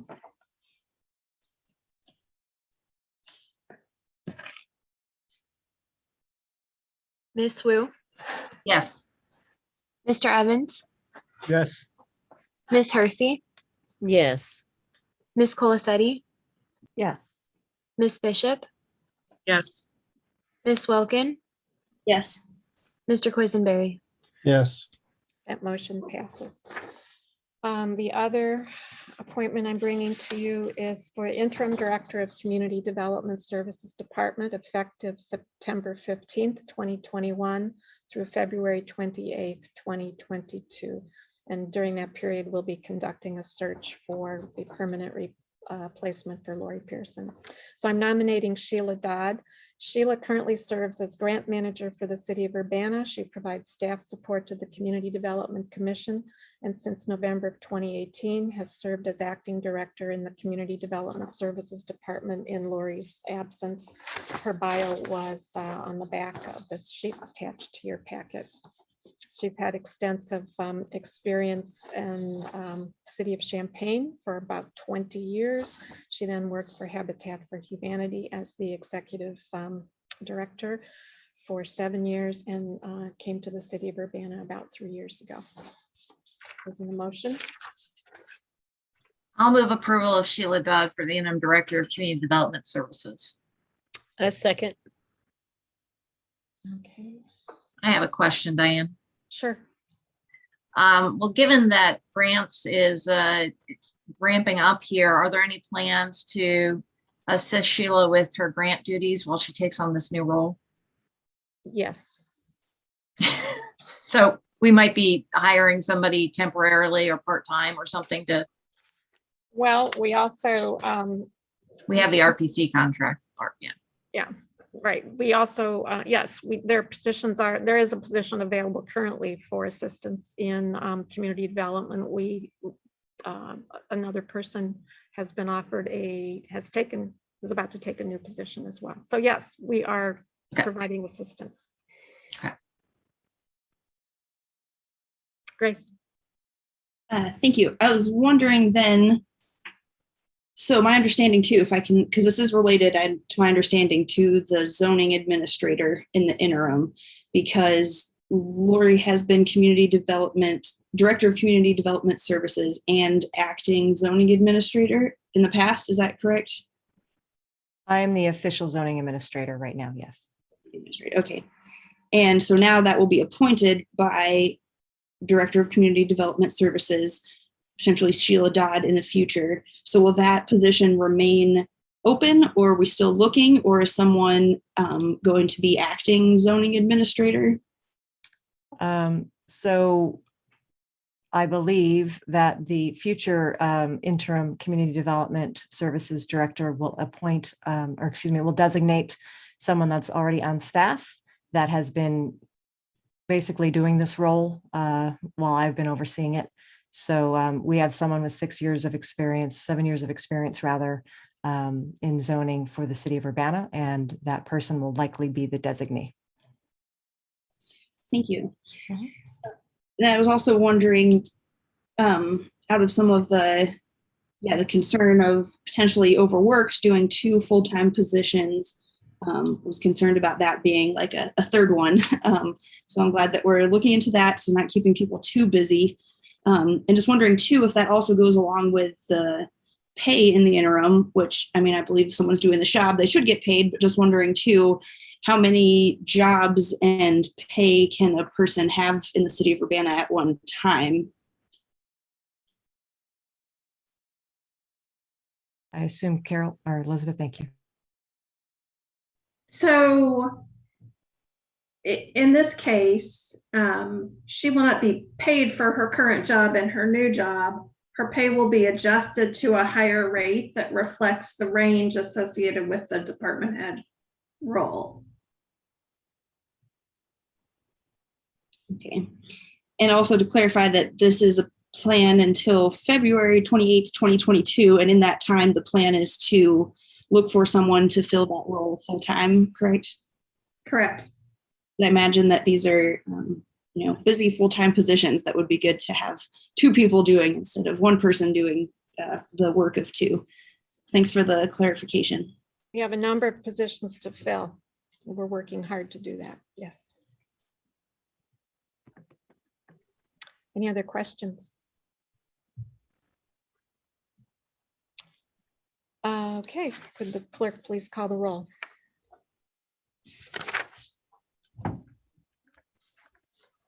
Ms. Wu, Yes. Mr. Evans, Yes. Ms. Hersey, Yes. Mr. Quisenberry, Yes. Ms. Colacetti, Yes. Ms. Wilkin, Yes. Ms. Bishop. Yes. That motion passes. Thank you.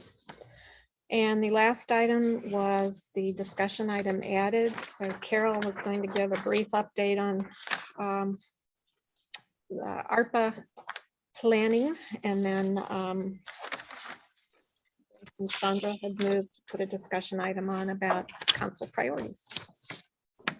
All right. Yeah. So just give a little bit of background on how we've got to where we are so far and what the status of the work on the ARPA funding and the concept plan that we outlined, which would be the next step. So the IGA with our RPC was approved by the City Council on August 23rd. City staff met with RPC staff on August 25th for our kickoff of our internal effort. The first quarterly report of Urbana's ARPA funds was made to the U.S. Treasury Department on August 31st as required. On September 9th, the Imagine Urbana staff, so that's the comp plan folks, Lily and Andrea, met with RPC staff to discuss the comp plan feedback that they've received to date and how that might be useful for the ARPA discussions. So one of the things that RPC is doing is they're surveying recent past public input that's come in through the comp plan process, council meetings, and other feedback, as well as the schedule for the comp plan public input activities, because they have a schedule through the end of the year, and they want to be able to leverage those activities. So the goal is to, where possible, leverage activities that are already happening to get public input, and also to limit the potential so that people aren't confused about, well, I thought you wanted my input about the comp plan and now you're asking me this other set of questions. So we're trying to make sure that that whole effort is coordinated. And then RPC is developing a timeline and a proposed approach to bring to you all for the concept plan development. And as soon as it's ready, they will bring it to you. So that's where we are. And I know that there's some discussion you want to have, so I will be available to answer questions and participate as appropriate.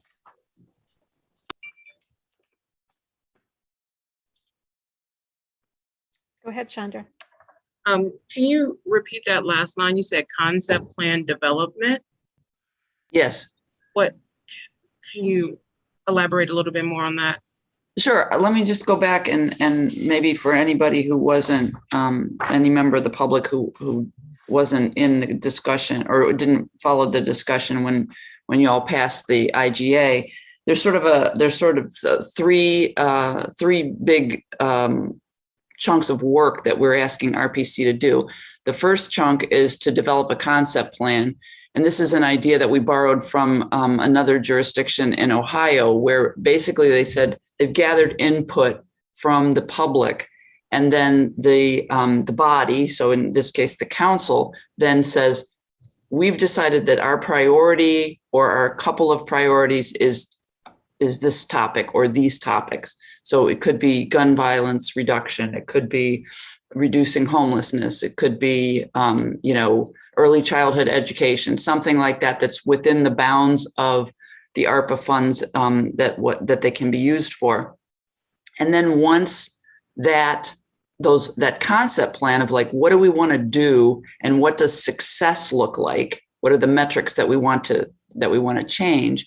Then RPC will assist us in developing a process for soliciting proposals. So we say we want to change this, and then we solicit proposals to actually have people implement a plan that will change whatever the situation is, the priority situation.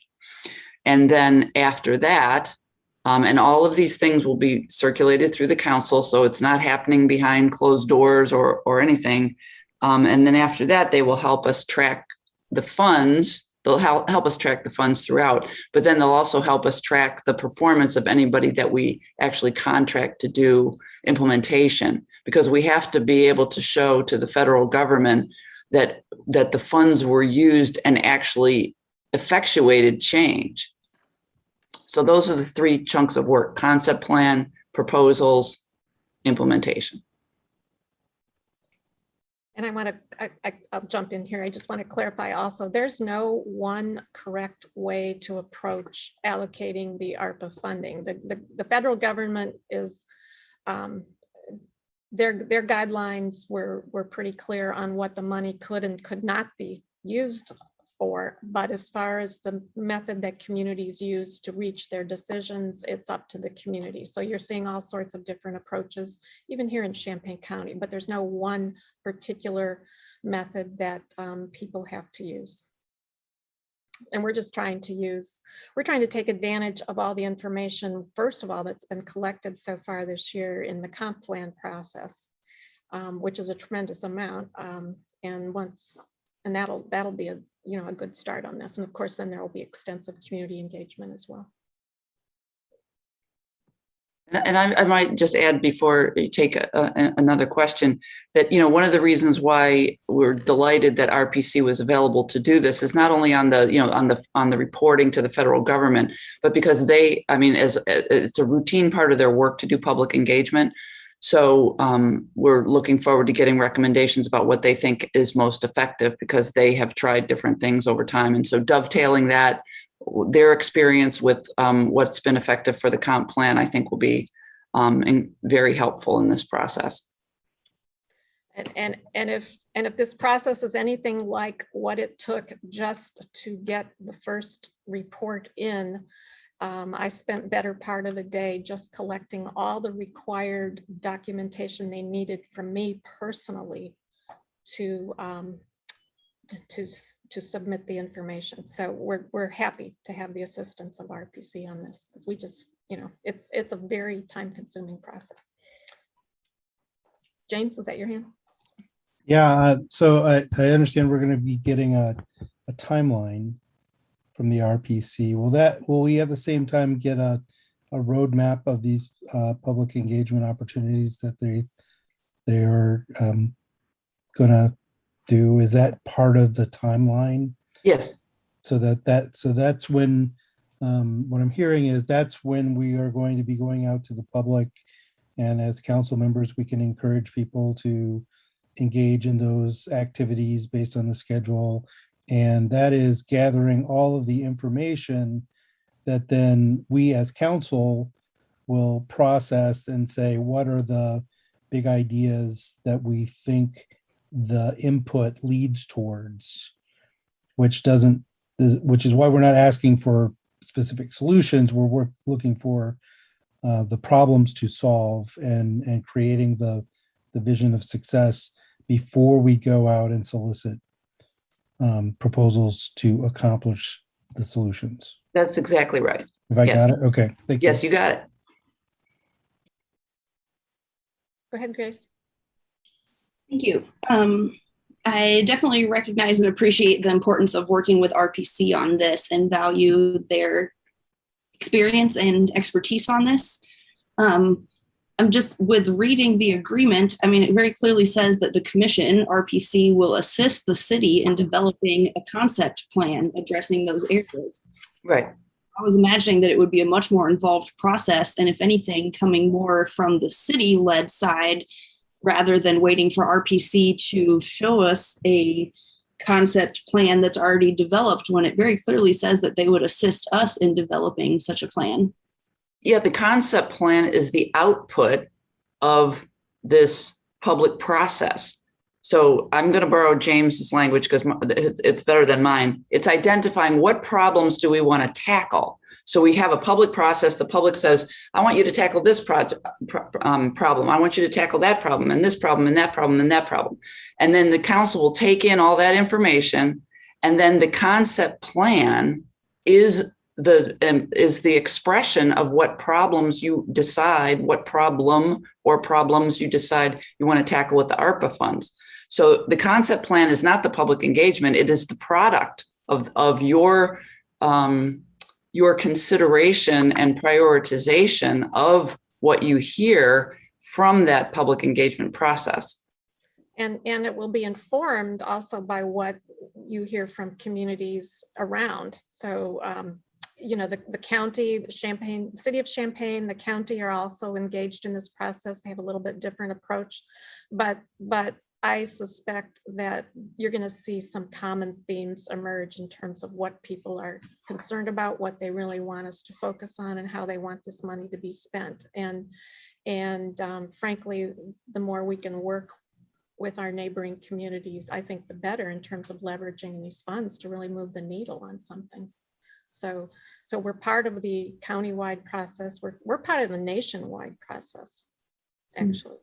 It's pretty amazing when you think about it. What will RPC be presenting us? Because I thought it was sounding like you said they were working on the concept plan development and would be presenting us something. So what, is that true? What would they be presenting us? They're working on the timeline and the approach to public engagement to get this feedback that will then inform the concept plan. Yes, thank you. And do we have access to the ARPA quarterly report? Is that shared? Is that a thing? I can find out. There wasn't much in it because we hadn't spent any money yet, but I can find out. Yeah, basically the quarterly report is the expenditures.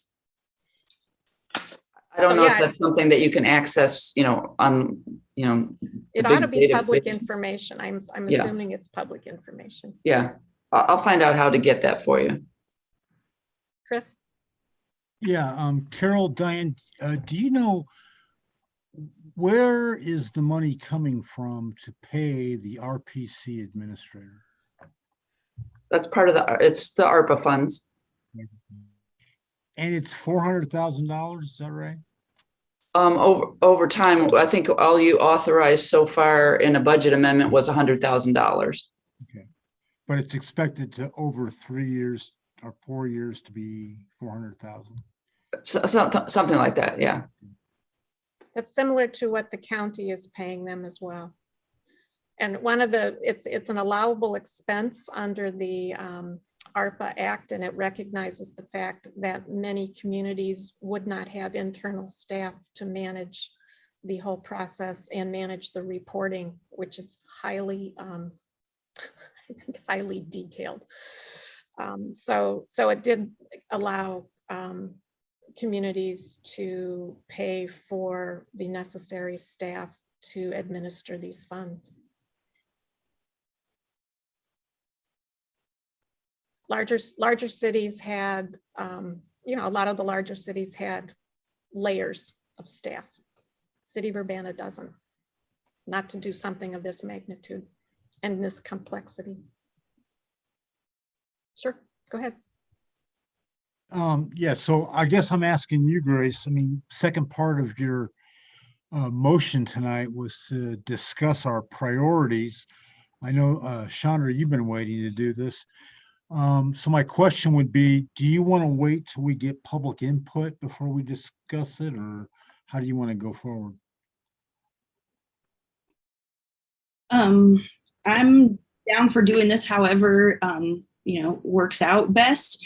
I will say just that was my other comment here is that I think that there needs to be very involved process here from the public directly on this issue too, not just from the comp plan, because last time I talked to them, they didn't feel like they had a very representative set of opinions from it so far from the community. So I think we need to have direct input from the community and also from council members, because there may be members from the public who share something with their council member that they might not otherwise in their public comment or in the comp plan. And so I think that there needs to be a lot of involvement from council and from the public, however that may be. There are already some groups that are interested in doing presentations about general priorities. And so I think that it needs to be a very involved process. And it seems it would make sense to meet with RPC and have that be a collaborative process. And I would like to have that started sooner rather than later.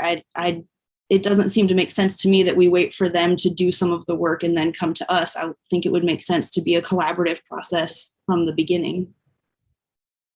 Well, just to be clear, I want to just clarify two things. One is we're not relying on the comp plan process, but we've been in an extensive public engagement for a long time. And so we don't want to not tap into that effort, to the extent that there's information that's useful.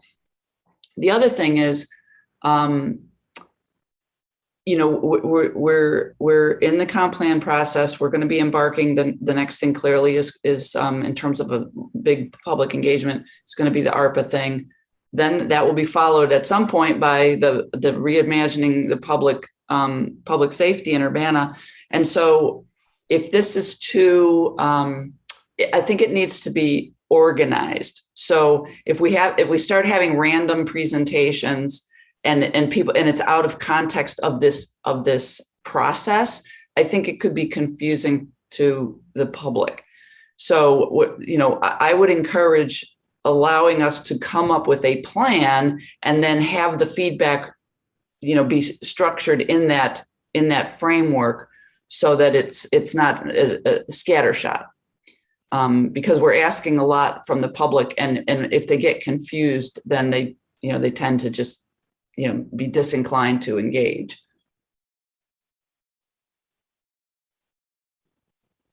Chandra? So this extensive comment that the comprehensive plan has gathered so far, is that available for us to start looking at, or has that been organized in the way that we can look at it? So then we can, just start moving forward on this. I feel like that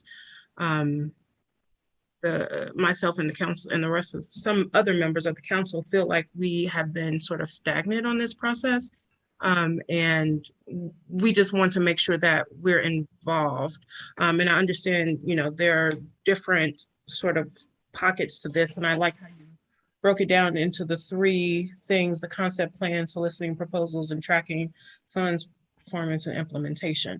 So this concept plan where you're gathering input from the public, like if we have some of that already, shouldn't we be moving forward on that a little bit? And I think the talk tonight about priorities was sort of to say, I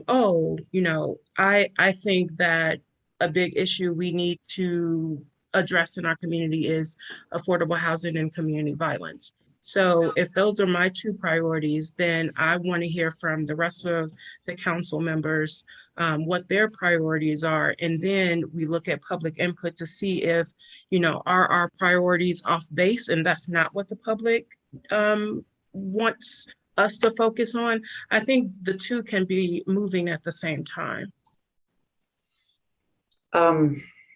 Well, I think the practice is typically, particularly for decision makers, to get public input first before they start articulating their own priorities. But if you have a preference for doing that in a different order, we can talk to RPC about about what kind of a framework that would be, but we thought you actually wanted to get the public input first. I mean, we've had public input, sorry to interrupt you, but I feel like we've had public input for, since this pandemic has started about things that are in crises in our community. And so I don't think that we, and then you said you have this extensive input from the comprehensive plan. We have a starting point. We don't necessarily have to, wait more weeks to gather more input. So I just think we can take a little action on what we have already, is what I'm saying. Okay, I'm just going to say I hear you for the moment. Mary Alice? So I understand, Chandra, where you're coming from, that we've been hearing from a lot of different people about things that they are concerned about. But the question, the very, very direct question right now is, I think that we're kind of confounding two issues. One, what is the best direction for our community in the use and utilization of these specific funds? Like, where should these funds be steered towards? What do we want to impact change on? But the other part that you've been talking about, and maybe I'm misunderstanding, but is kind of as a personal, like, these are my goals for the city.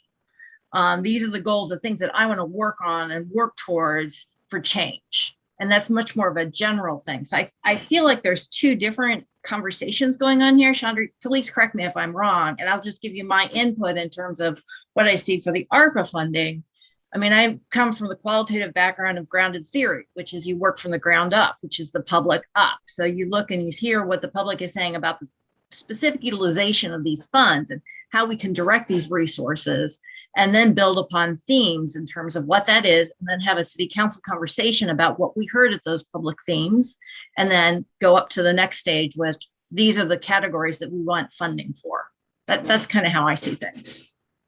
So these aren't like my own personal goals. Obviously, I'm all for affordable housing and a decrease in community violence, but these are things that I've heard from the community, sitting here and being out in the community.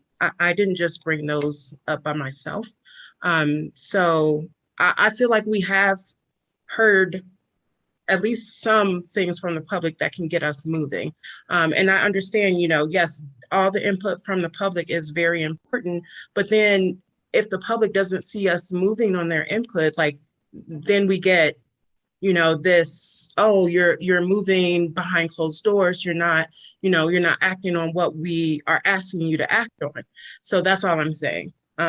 So no, they're not my own personal goals. I mean, if I'm trying to save the world, for sure, those are my goals too. But overall, we've heard on just in the 4 months we've been sitting on this council, the things that the community are needing. We don't have to take more time to gather more input. I mean, we will, absolutely, but I don't think we need to sit here any further and wait. We know what the priorities are. Can I ask a question? When you say moving, what do you mean by that then? So if the first step is to create this concept plan, what does that look like after what's the next step after gathering input?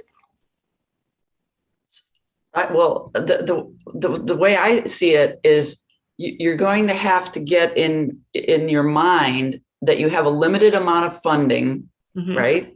And you want to move the needle. And I think most communities feel this way. And some of them who have taken broad input realize that shotgun approach is going to be dribbling out little bits to different efforts and not moving the needle in one area. So I think what is going to be challenging for you all is to not only set a priority, a general, reduce gun violence and increase affordable housing, but what can we do if you decide those are the two priorities and you're going to give roughly $6 million to each? What can you do with that? And how far does that go? If you want to move the needle, how far can you move the needle? What realistic expectations can you have? And so that's what the real challenge is. And that's one of the things that I think we want to directly ask the public, which is, what do you want to see change? Not just broad strokes, but what do you think with the totality of the money or half the money or whatever, how can we make real change? And we haven't put that question to the community yet. And so I think we have some, we have those sort of generalized pieces of feedback from the comp plan effort, but we don't have specific ideas about what it's going to take.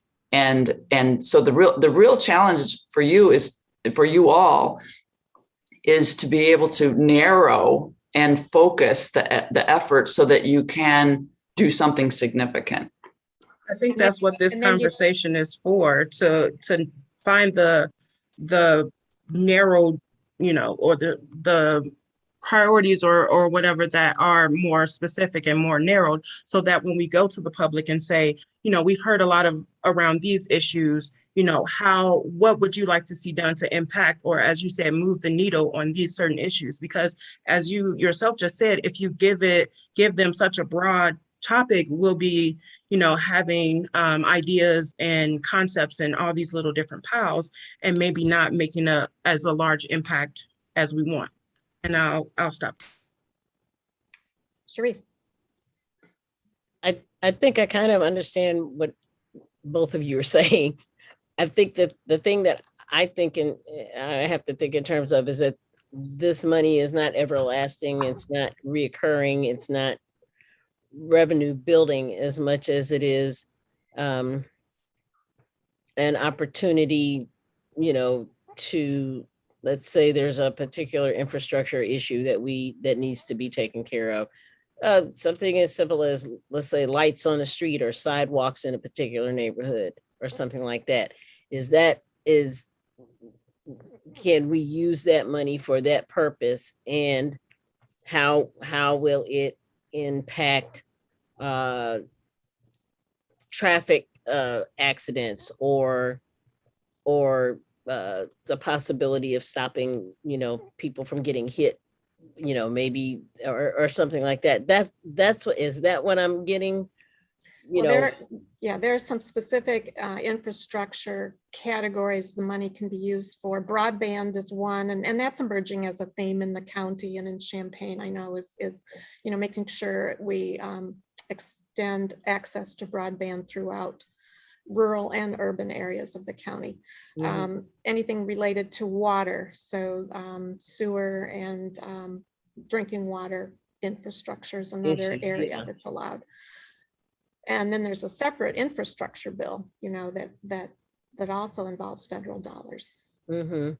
So with the ARPA money, are we thinking in terms of the growth of Urbana? For example, when I think of the comprehensive plan and being involved, what I think of is how much I've been talking about our Ward 3 needs a grocery store and a bank branch to help grow the city, and not just that, but also I think increase revenues, especially considering that there is there are open lots, parcels that could be used right now for those purposes.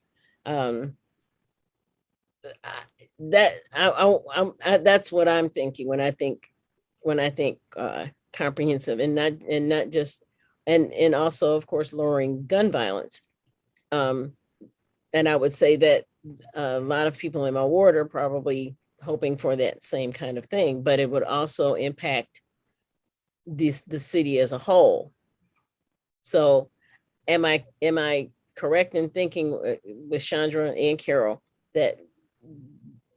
that's what we're thinking in terms of that, but Carol's thinking more, okay, so how do we go about doing that? And Chandra's saying, I'm just, and Chandra's saying, okay, so we have these ideas, and we've been getting public input for quite a few months about what things that need to be done in Urbana. And Chandra just isn't as myopic in the, focused on one thing as far as like what steps need to be made. Whereas Carol, you're thinking about what steps do we take to make that happen? Well, we also first have to get the guidance out there on what the money can and cannot be used for. Okay. There are treasury rules, the Treasury Department rules, which is out there. So that's what the guidance with RPC will be useful for as well. Okay. James. You're muted, James. I thought Chris was about to say something. If he doesn't have something But to go say. ahead, James, I'll wait. Yeah, I just want to say that, through the campaign process and even in the last several weeks, I've had people from my ward reaching out to me, providing input on what they would like to see attention focused on. So I know that the public is already ready to start giving us feedback on this. What I'm looking for from a process standpoint is for the RPC to give us a roadmap for this public engagement so I can assess whether I believe it's enough, whether it gets to the right populations or as many populations as it can get to. Look at the timeline that they're going to say that they're going to act on this and bring this information in. We shouldn't muddy the waters with talking about the comprehensive plan. These things can go parallel. We can get input on both of these things in some circumstances. Some of them will have to stand on their own. But what I'm looking for after that public input timeline is RPC, and maybe this is wrong, RPC to come in, and my dream would be a facilitated discussion, like a study session, like a 4 hours on a Saturday morning kind of thing, where we're bringing the things together and people that aren't us are helping us parse through the information and grouping it and aligning it and finding the common threads that, we're going to have these big picture items that we want, but they're going to mean different things in our different wards potentially. And so seeing how it both bubbles up and then streams back out, that's best done by somebody other than us facilitating us having that conversation. The question is it going to be timely enough? Well, we know the timeline of what we have to utilize the funds. It may not be timely enough for people who want change 6 months ago. That I'm sure it's not going to be timely for them, but we have to look at it from a standpoint of, does this plan move us along towards that point at which, once we've had that facilitated discussion, that's where these thematic plans can come from. And that's where we start transitioning from the information gathering and the assimilation process and the strategic discussion about how they fit in with all the things we picked up from campaign, from constituents, from the actual public input processes, and start turning that into, these are the outcomes. Now, who can help us get to these outcomes, and what are our measures of success that we're going to hold them to? Because we're not going to do it ourselves. We're going to fund projects or investments that accomplish those changes. That's what I see in my mind. Yes. That's a 3-year picture in my mind. It's not, it's not December. We might be able to have that grand facilitated discussion by November or December, maybe not. Maybe that's not enough public input to be at that space. But that's how I see this process going, and that's how you have to do it. I feel, if you're doing it at this scale, it's really hard to put major investments in a place where they're going to make a difference and really drive the outcomes we want globally, with picking and choosing here and there. You can help some things on a shorter term scale. I think somebody said, this is not renewable income. This is let's throw this into the best, I don't know if it's one place or 5 places, right? 1 to 5 places where we want to move the needle, and see how it affects each aspect of Urbana as we do it. And we do have until December of 2024 to obligate the funds and December of 2026 to spend them. So the federal government did give communities some time to be thoughtful about it. Chris, go ahead. Yeah. I think Sharice kind of did what Chandra was asking for, which was, throw out a few ideas and priorities that she had for the money, a grocery store, a bank, whatever. And I think, Chandra, what I hear you saying is that if we were to maybe tonight or some other night, throw out what kind of our priorities are. James, you've already heard from your constituents what they want to do, and just kind of throw these ideas out to kind of give us a little bit of where we're at with it, and then hear the public. And what Chandra said was that we don't have to keep it the way it is. But I really appreciate how careful everybody's trying to be and how thoughtful everybody is, and that we're not in a gigantic hurry to blow a bunch of money on nothing. So, let's keep Well, the first thing you all need to know is what the allowable uses of the funds are, and we can get that information. It's extensive, and that's the kind of education that we all need before we really, that's the first thing. Well, and just to add to that, I totally agree. And I mean, this is not like a once in a generation opportunity. This is a once in a lifetime opportunity. This is an unprecedented investment by the federal government in the recovery of this country from the pandemic and the recession that is associated with it. And so that's why we are trying to be really thoughtful about it, because it's easy to spend the money. It's not easy to spend the money wisely. And so, James, I think, really captured the process that we want to have. And so if you start having conversation, I'm not trying to discourage conversation, believe me, but if you start having discussions in council before you have captured all this information, then, you're sort of, I think you would be perhaps giving the impression that you're not waiting for the facilitated discussion, which will take in all of the information, and we'll be listening, the facilitator will be listening carefully to everyone and about all of the information that's been heard and how that impacts various wards and how we can do something significant that is, that moves, that changes things, improves things in the way that, touches the most people. So I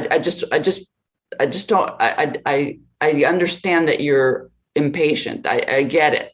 But I think patience will be rewarded in the end product. So hopefully that's helpful in the discussion. JS hand is up. Oh, sorry. You're gonna have to, this time of night, you're gonna have to wave. Go ahead. I think I had mine up before Grace, but she's got her electronic hand up too. I think honestly, this is exactly the conversation we needed to have, right? And I know my internet's really spotty. Sorry if I'm cutting in and out. But there are actually quite a few different pieces. There's the ARP funding, there's the comprehensive plan that's happening, but there's also another piece that's been raised before, which is setting council priorities, right? So I understand that some of these things are being conflated, but there are current priorities that run through 2021. So I think I think we're seeing there's overlap and some of it kind of being lumped together. And maybe that's part of the conversation we need to have of these, James talking about things running in parallel. How do we make those connections, right? Because we've got all these different things that are happening. And if we don't know. You're frozen. Okay. Updates. Oh, it's frozen. Okay, if we don't know where you Sorry. stop. If we don't know. So some of it might be about, figuring out that process for updates. And some of it also might be trying to more clearly outline, here are where these three different tracks are, and here's how they're connected. So to the council priorities issue, which this is something, for you all to discuss, but in the past, after the election and a new council is seated and, a new mayor or not a new mayor, there was this process for setting mayor council priorities. And one of the things that did not happen with that discussion was there was no money to implement those priorities, right? And so the impression was given that we're going to do all the business as usual, and then we're going to pursue these priorities on top of it, when actually there were no additional resources available. And so that's why it's been sort of frustrating, I think, over the past 4 years prior to you all being elected, which is how come we're not advancing these priorities more? And it's because there wasn't any new money. It was, and in fact, we were trying to close a structural budget deficit at the time. So from, I think, my perspective, and I don't want to speak for the mayor, but we've had conversations about this. We thought that here's the money, here's the expression of council priorities. Here's the money, the ARPA money. That is the effort that should be spent on establishing council priorities. Well, how do you want to spend this money? For once in our lives, we have the new money to spend. And so that's why we're trying to spend an effort. We didn't see that was going to be a separate effort to do council priorities. You all may view it differently, but that's how we've been thinking about it. Great. So the way I see it, there are the general council priorities, as you mentioned, which overlap in a Venn diagram, possibly with the ARPA priorities. And that is an important conversation, I think, that we needed to have, and we did request to have as a council, and we haven't yet. So I think even regardless, outside of any ARP funding, we need to have that conversation. And I think it obviously does go along with ARPA, because as you said, now we have some money to potentially address some of these priorities. The way I see it, for my education and experience, it's okay to brainstorm in the beginning, and these things are not mutually exclusive. Just because council wants to have a discussion and we talk about the initial priorities that we're sensing, that we've heard from our communities, from our constituents, that we see from our experiences as representatives, I think is not mutually exclusive from having a lot of community input specifically about ARP, and it's not mutually exclusive from what's allowed under the ARPA spending and what will work with the strategic plan. I think that those are all important aspects, and in my mind, it's okay for us to brainstorm and throw out council priorities that we already know hearing now, reassess all those with the public. It's not to say that because we set these priorities, this is it set in stone. I think someone else mentioned that would be interesting to see. Are our priorities, off the bat in line with what we do hear from the public? I don't think that we need to be considering what are all the limitations of the spending. I think we can still have a fruitful conversation, even if there's something like, even if there's an issue where we see it as a priority, but it doesn't fit under ARPA funding, I think that's okay. I think we can still talk about it as a priority. I don't think that we need to be limiting the conversation in this very beginning preliminary step based on the longer term decisions. I feel like at this point, it's okay to collect all of that information, and they're not mutually exclusive. So I would like to have a discussion, maybe next week at Committee of the Whole, to have that preliminary discussion that we have not yet had as a council about general priorities that we're hearing, and then possibly how it also ties in with ARP. Is there anything off the bat that might be a candidate that could be addressed with this?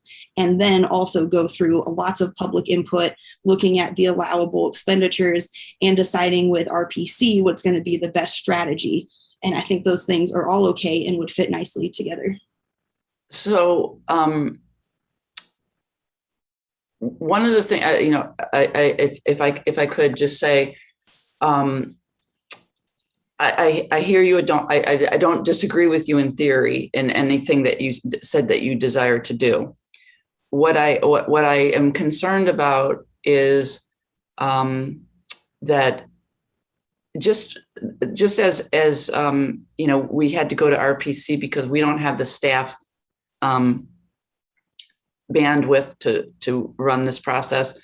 We don't also have the staff bandwidth to run the process to do the reimagining public safety. So we're reaching out to find some additional resources.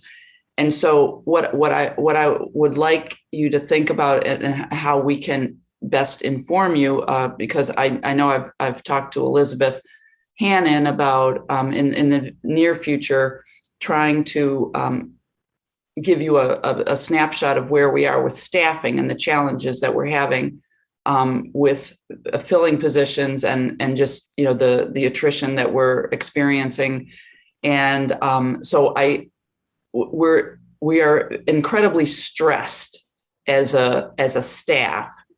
And so we can have conversations about priorities, but I want them to be grounded in realistic sense of what we're capable of doing as a government right now, because we are understaffed, and we have a lot of external stressors, and I want you all to understand what those are. So I want at least to make sure that that's part of the conversation. It's not because whatever you want to have happen has to be grounded in what we're capable of doing. And I'm not sure we've communicated that sufficiently to you all so far. I had one quick thing. I think that we can desire and imagine and prioritize things that aren't currently possible. I think just because it's not currently possible doesn't mean that we can't want it to be. I don't agree. Jaya, go ahead. So I think just backing up for a few minutes, again, this is why these conversations are important of, you know, assumptions that council priorities and ARPA priorities were going to be the same may or may not be true because we haven't had that conversation. As with any federal grants, there are a lot of restrictions for that ARPA money. So there might be things that are council priorities that are not going to be eligible for ARPA money. And we might still be in that dream phase, but we also might be in the, when we do next fiscal year's budget, here are the projects we are prioritizing. How are we working towards that over the whole fiscal year or the 3/4 of the fiscal year that are remaining instead of waiting until the last minute to try to figure something out? I think also thinking about the fact that there have been offers and I think there are opportunities for council members to take some of that work off of staff. I know that you all are experts and it does still mean running things by folks, but creating initial drafts, taking minutes, right? Of like, if we're having a conversation about priorities, you know, I pulled up the ones from, you know, that we're currently under. It's a great, you know, template to look at, right? From what you presented for the last time around, Carol, right? So I think that there are ways that we can be mindful of the strain and the workload on the staff, but also still move these conversations forward. And some of that, again, is just being open and transparent about, okay, this is maybe idealistic. What are the incremental changes we can make towards that idealistic goal? Where are those opportunities with ARPA? You know, there's going to be some overlap, but I think even with the challenges, there's still ways that we can move things forward.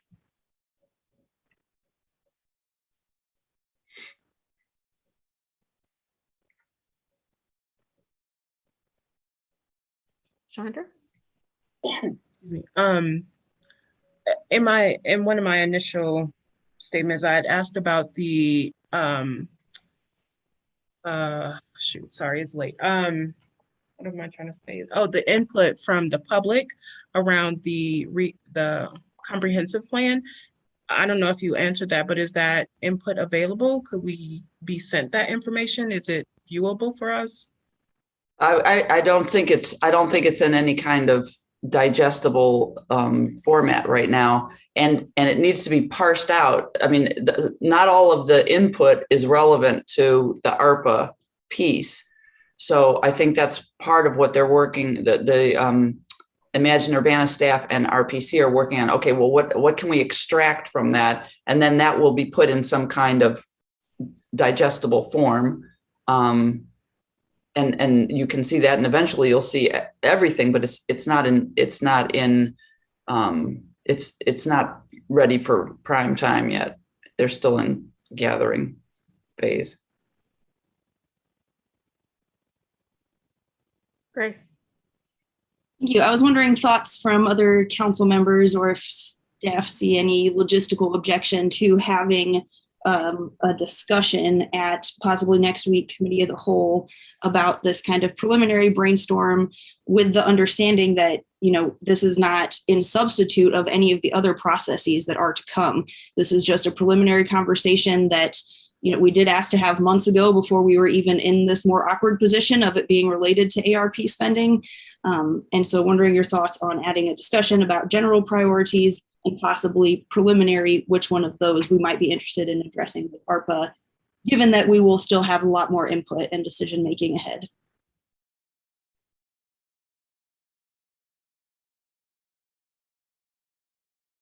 Other thoughts? Other people's thoughts on this?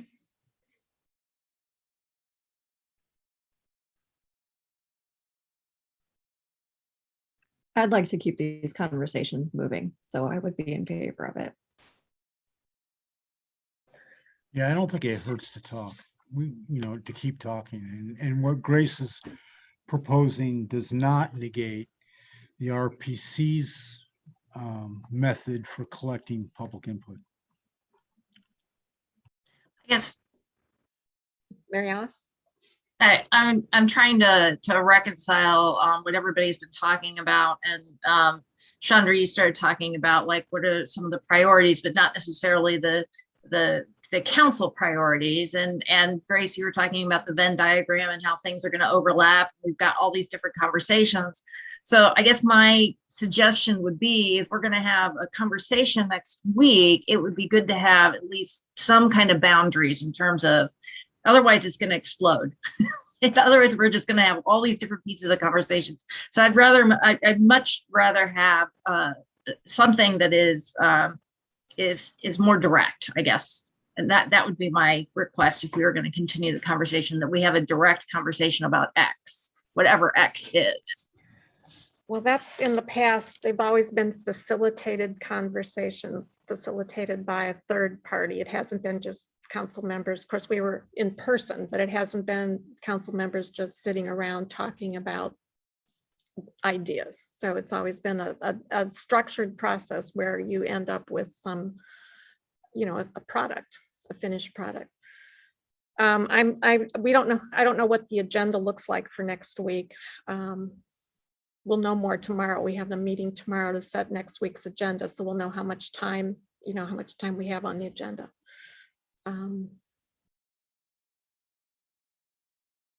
What I'd like to avoid is having an agenda where this conversation starts at like 10 o'clock. I don't think that's very effective.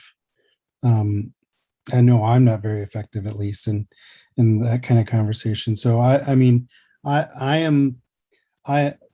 okay, this will keep happening. I apologize for it, but in the schedule of the county board, we had study session times that were not the regular kind of committee time or full board time. It was study session. You knew you were going to be there for 2 hours and people were going to say their piece, and you got to see where people were on things and what was on their mind. And there was usually structure around it. There was a point to it.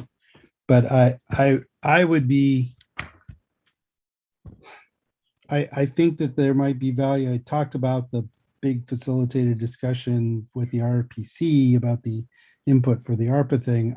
I would be in favor of doing a 2-hour or a side kind of conversation, which we come to fresh and we leave, focused, if that makes sense.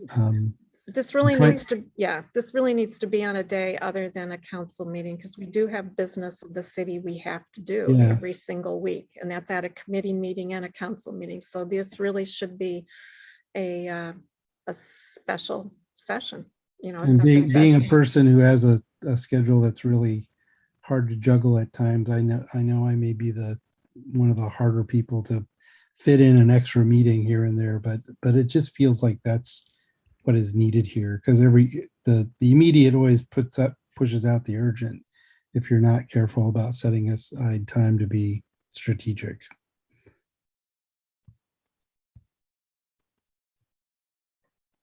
Grace.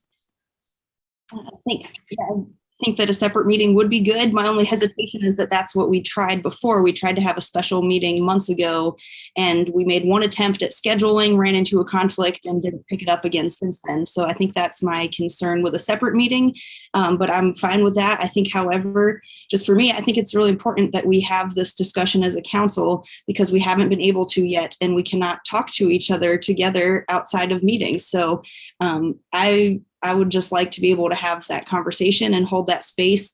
We could have some kind of structure, like even everyone goes and shares, 3 to 5 minutes or less. What are you thinking? Maybe even no back and forth. Maybe we have another, 15 minutes or set time of discussion. I think we could have a loose structure, and I'm fine with it being a discussion item or a separate meeting as long as we can actually schedule that to make it happen. Therese. On some level, I agree with Grace on that, except, well, the fact of the matter is that everybody's got a job of some sort. Everyone's got some kind of commission or board meeting that they have to meet. It is difficult trying to get these schedules together. It's not, I don't think it's anything that's been done intentionally to avoid anything like that. It is just that it's hard to sync up everyone's schedule on one day or one thing, or not one thing, but one day that they can take 2 or 3 hours out to sit and have the discussion. I'd like to have a discussion as well. So it's something that I think is just a difficult thing to set up. I don't think it's anything done intentionally because of everyone's there will be a conflict. Maybe if it's a kind of a discussion thing, but not necessarily mandatory kind of thing, because everybody may not be able to make that particular scheduled time. You see what I'm saying? Because it's like anytime we have 2 or more people, it's an open meeting. So that's just kind of how it's going to be. And of course, we'd all like to represent, but there will be times when people are out of town, people have other meetings or family obligations that they have to meet. Let's just say if we try to make it for a Saturday, everyone's got something else that they're trying to do because it is a Saturday. And when you've worked all week and you've been in meetings all week, as some of us are, based on our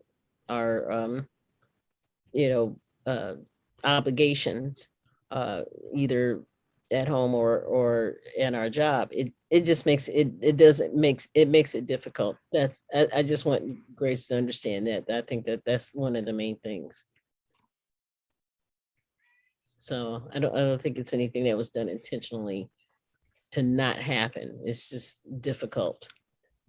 Yes. As I recall, it didn't happen because not everyone either responded or could attend. So it wasn't for lack of trying. It just, there were conflicts. So this sounds like it was going to be an initial meeting or initial discussion. I really do think it should be outside the context of the regularly scheduled business meetings, because we do have things we have to get done there. But we could try again if you give us some suggestions on days of the week, times of the day. That might work. Great. Clarify that, yes, I was not implying that it was done intentionally, just clarifying that we did attempt to schedule it once. We ran into one conflict and did not attempt again. And so I agree that it can be an issue and something that just a concern that if we're going to do it a separate day, we need to be sure to do that and kind of stay diligent on trying to find a time that works for everyone or everyone who wants to be there. Gotcha. Oh, it's 10:28. We're going to need a motion to extend or a motion to adjourn, and we'll try to find a time for a special discussion. I move that we extend the meeting for another 15 minutes till 11:45. I mean, 10:45. Oh, God. 10:45. Okay, A 10:40. motion to extend to 10:45. Can I ask what we're extending it, what's left? Do we want to continue this conversation, or if have we come to a conclusion that we should do a special study meeting for 2 hours? That's my question. Do we really need 15 minutes to discuss more? 10:40, 10:35. Just extend it. All right. I'll second 10:35. Okay. All right, clerk, please call the roll.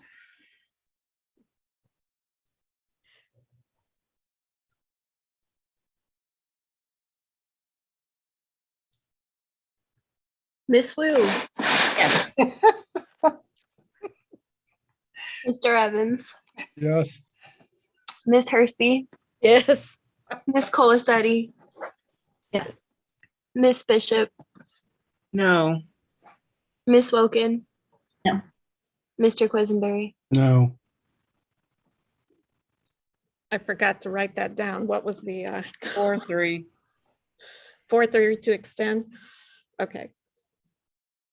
All right, what I'm hearing is a special discussion session. We'll say 2 hours at a time to be determined, and it'll be for the purpose of discussing council priorities. Okay. I move to adjourn. Second. Second. Good night. This meeting's adjourned. Good night. Good night. All right. You guys have talked so much that my darn mouse is dying.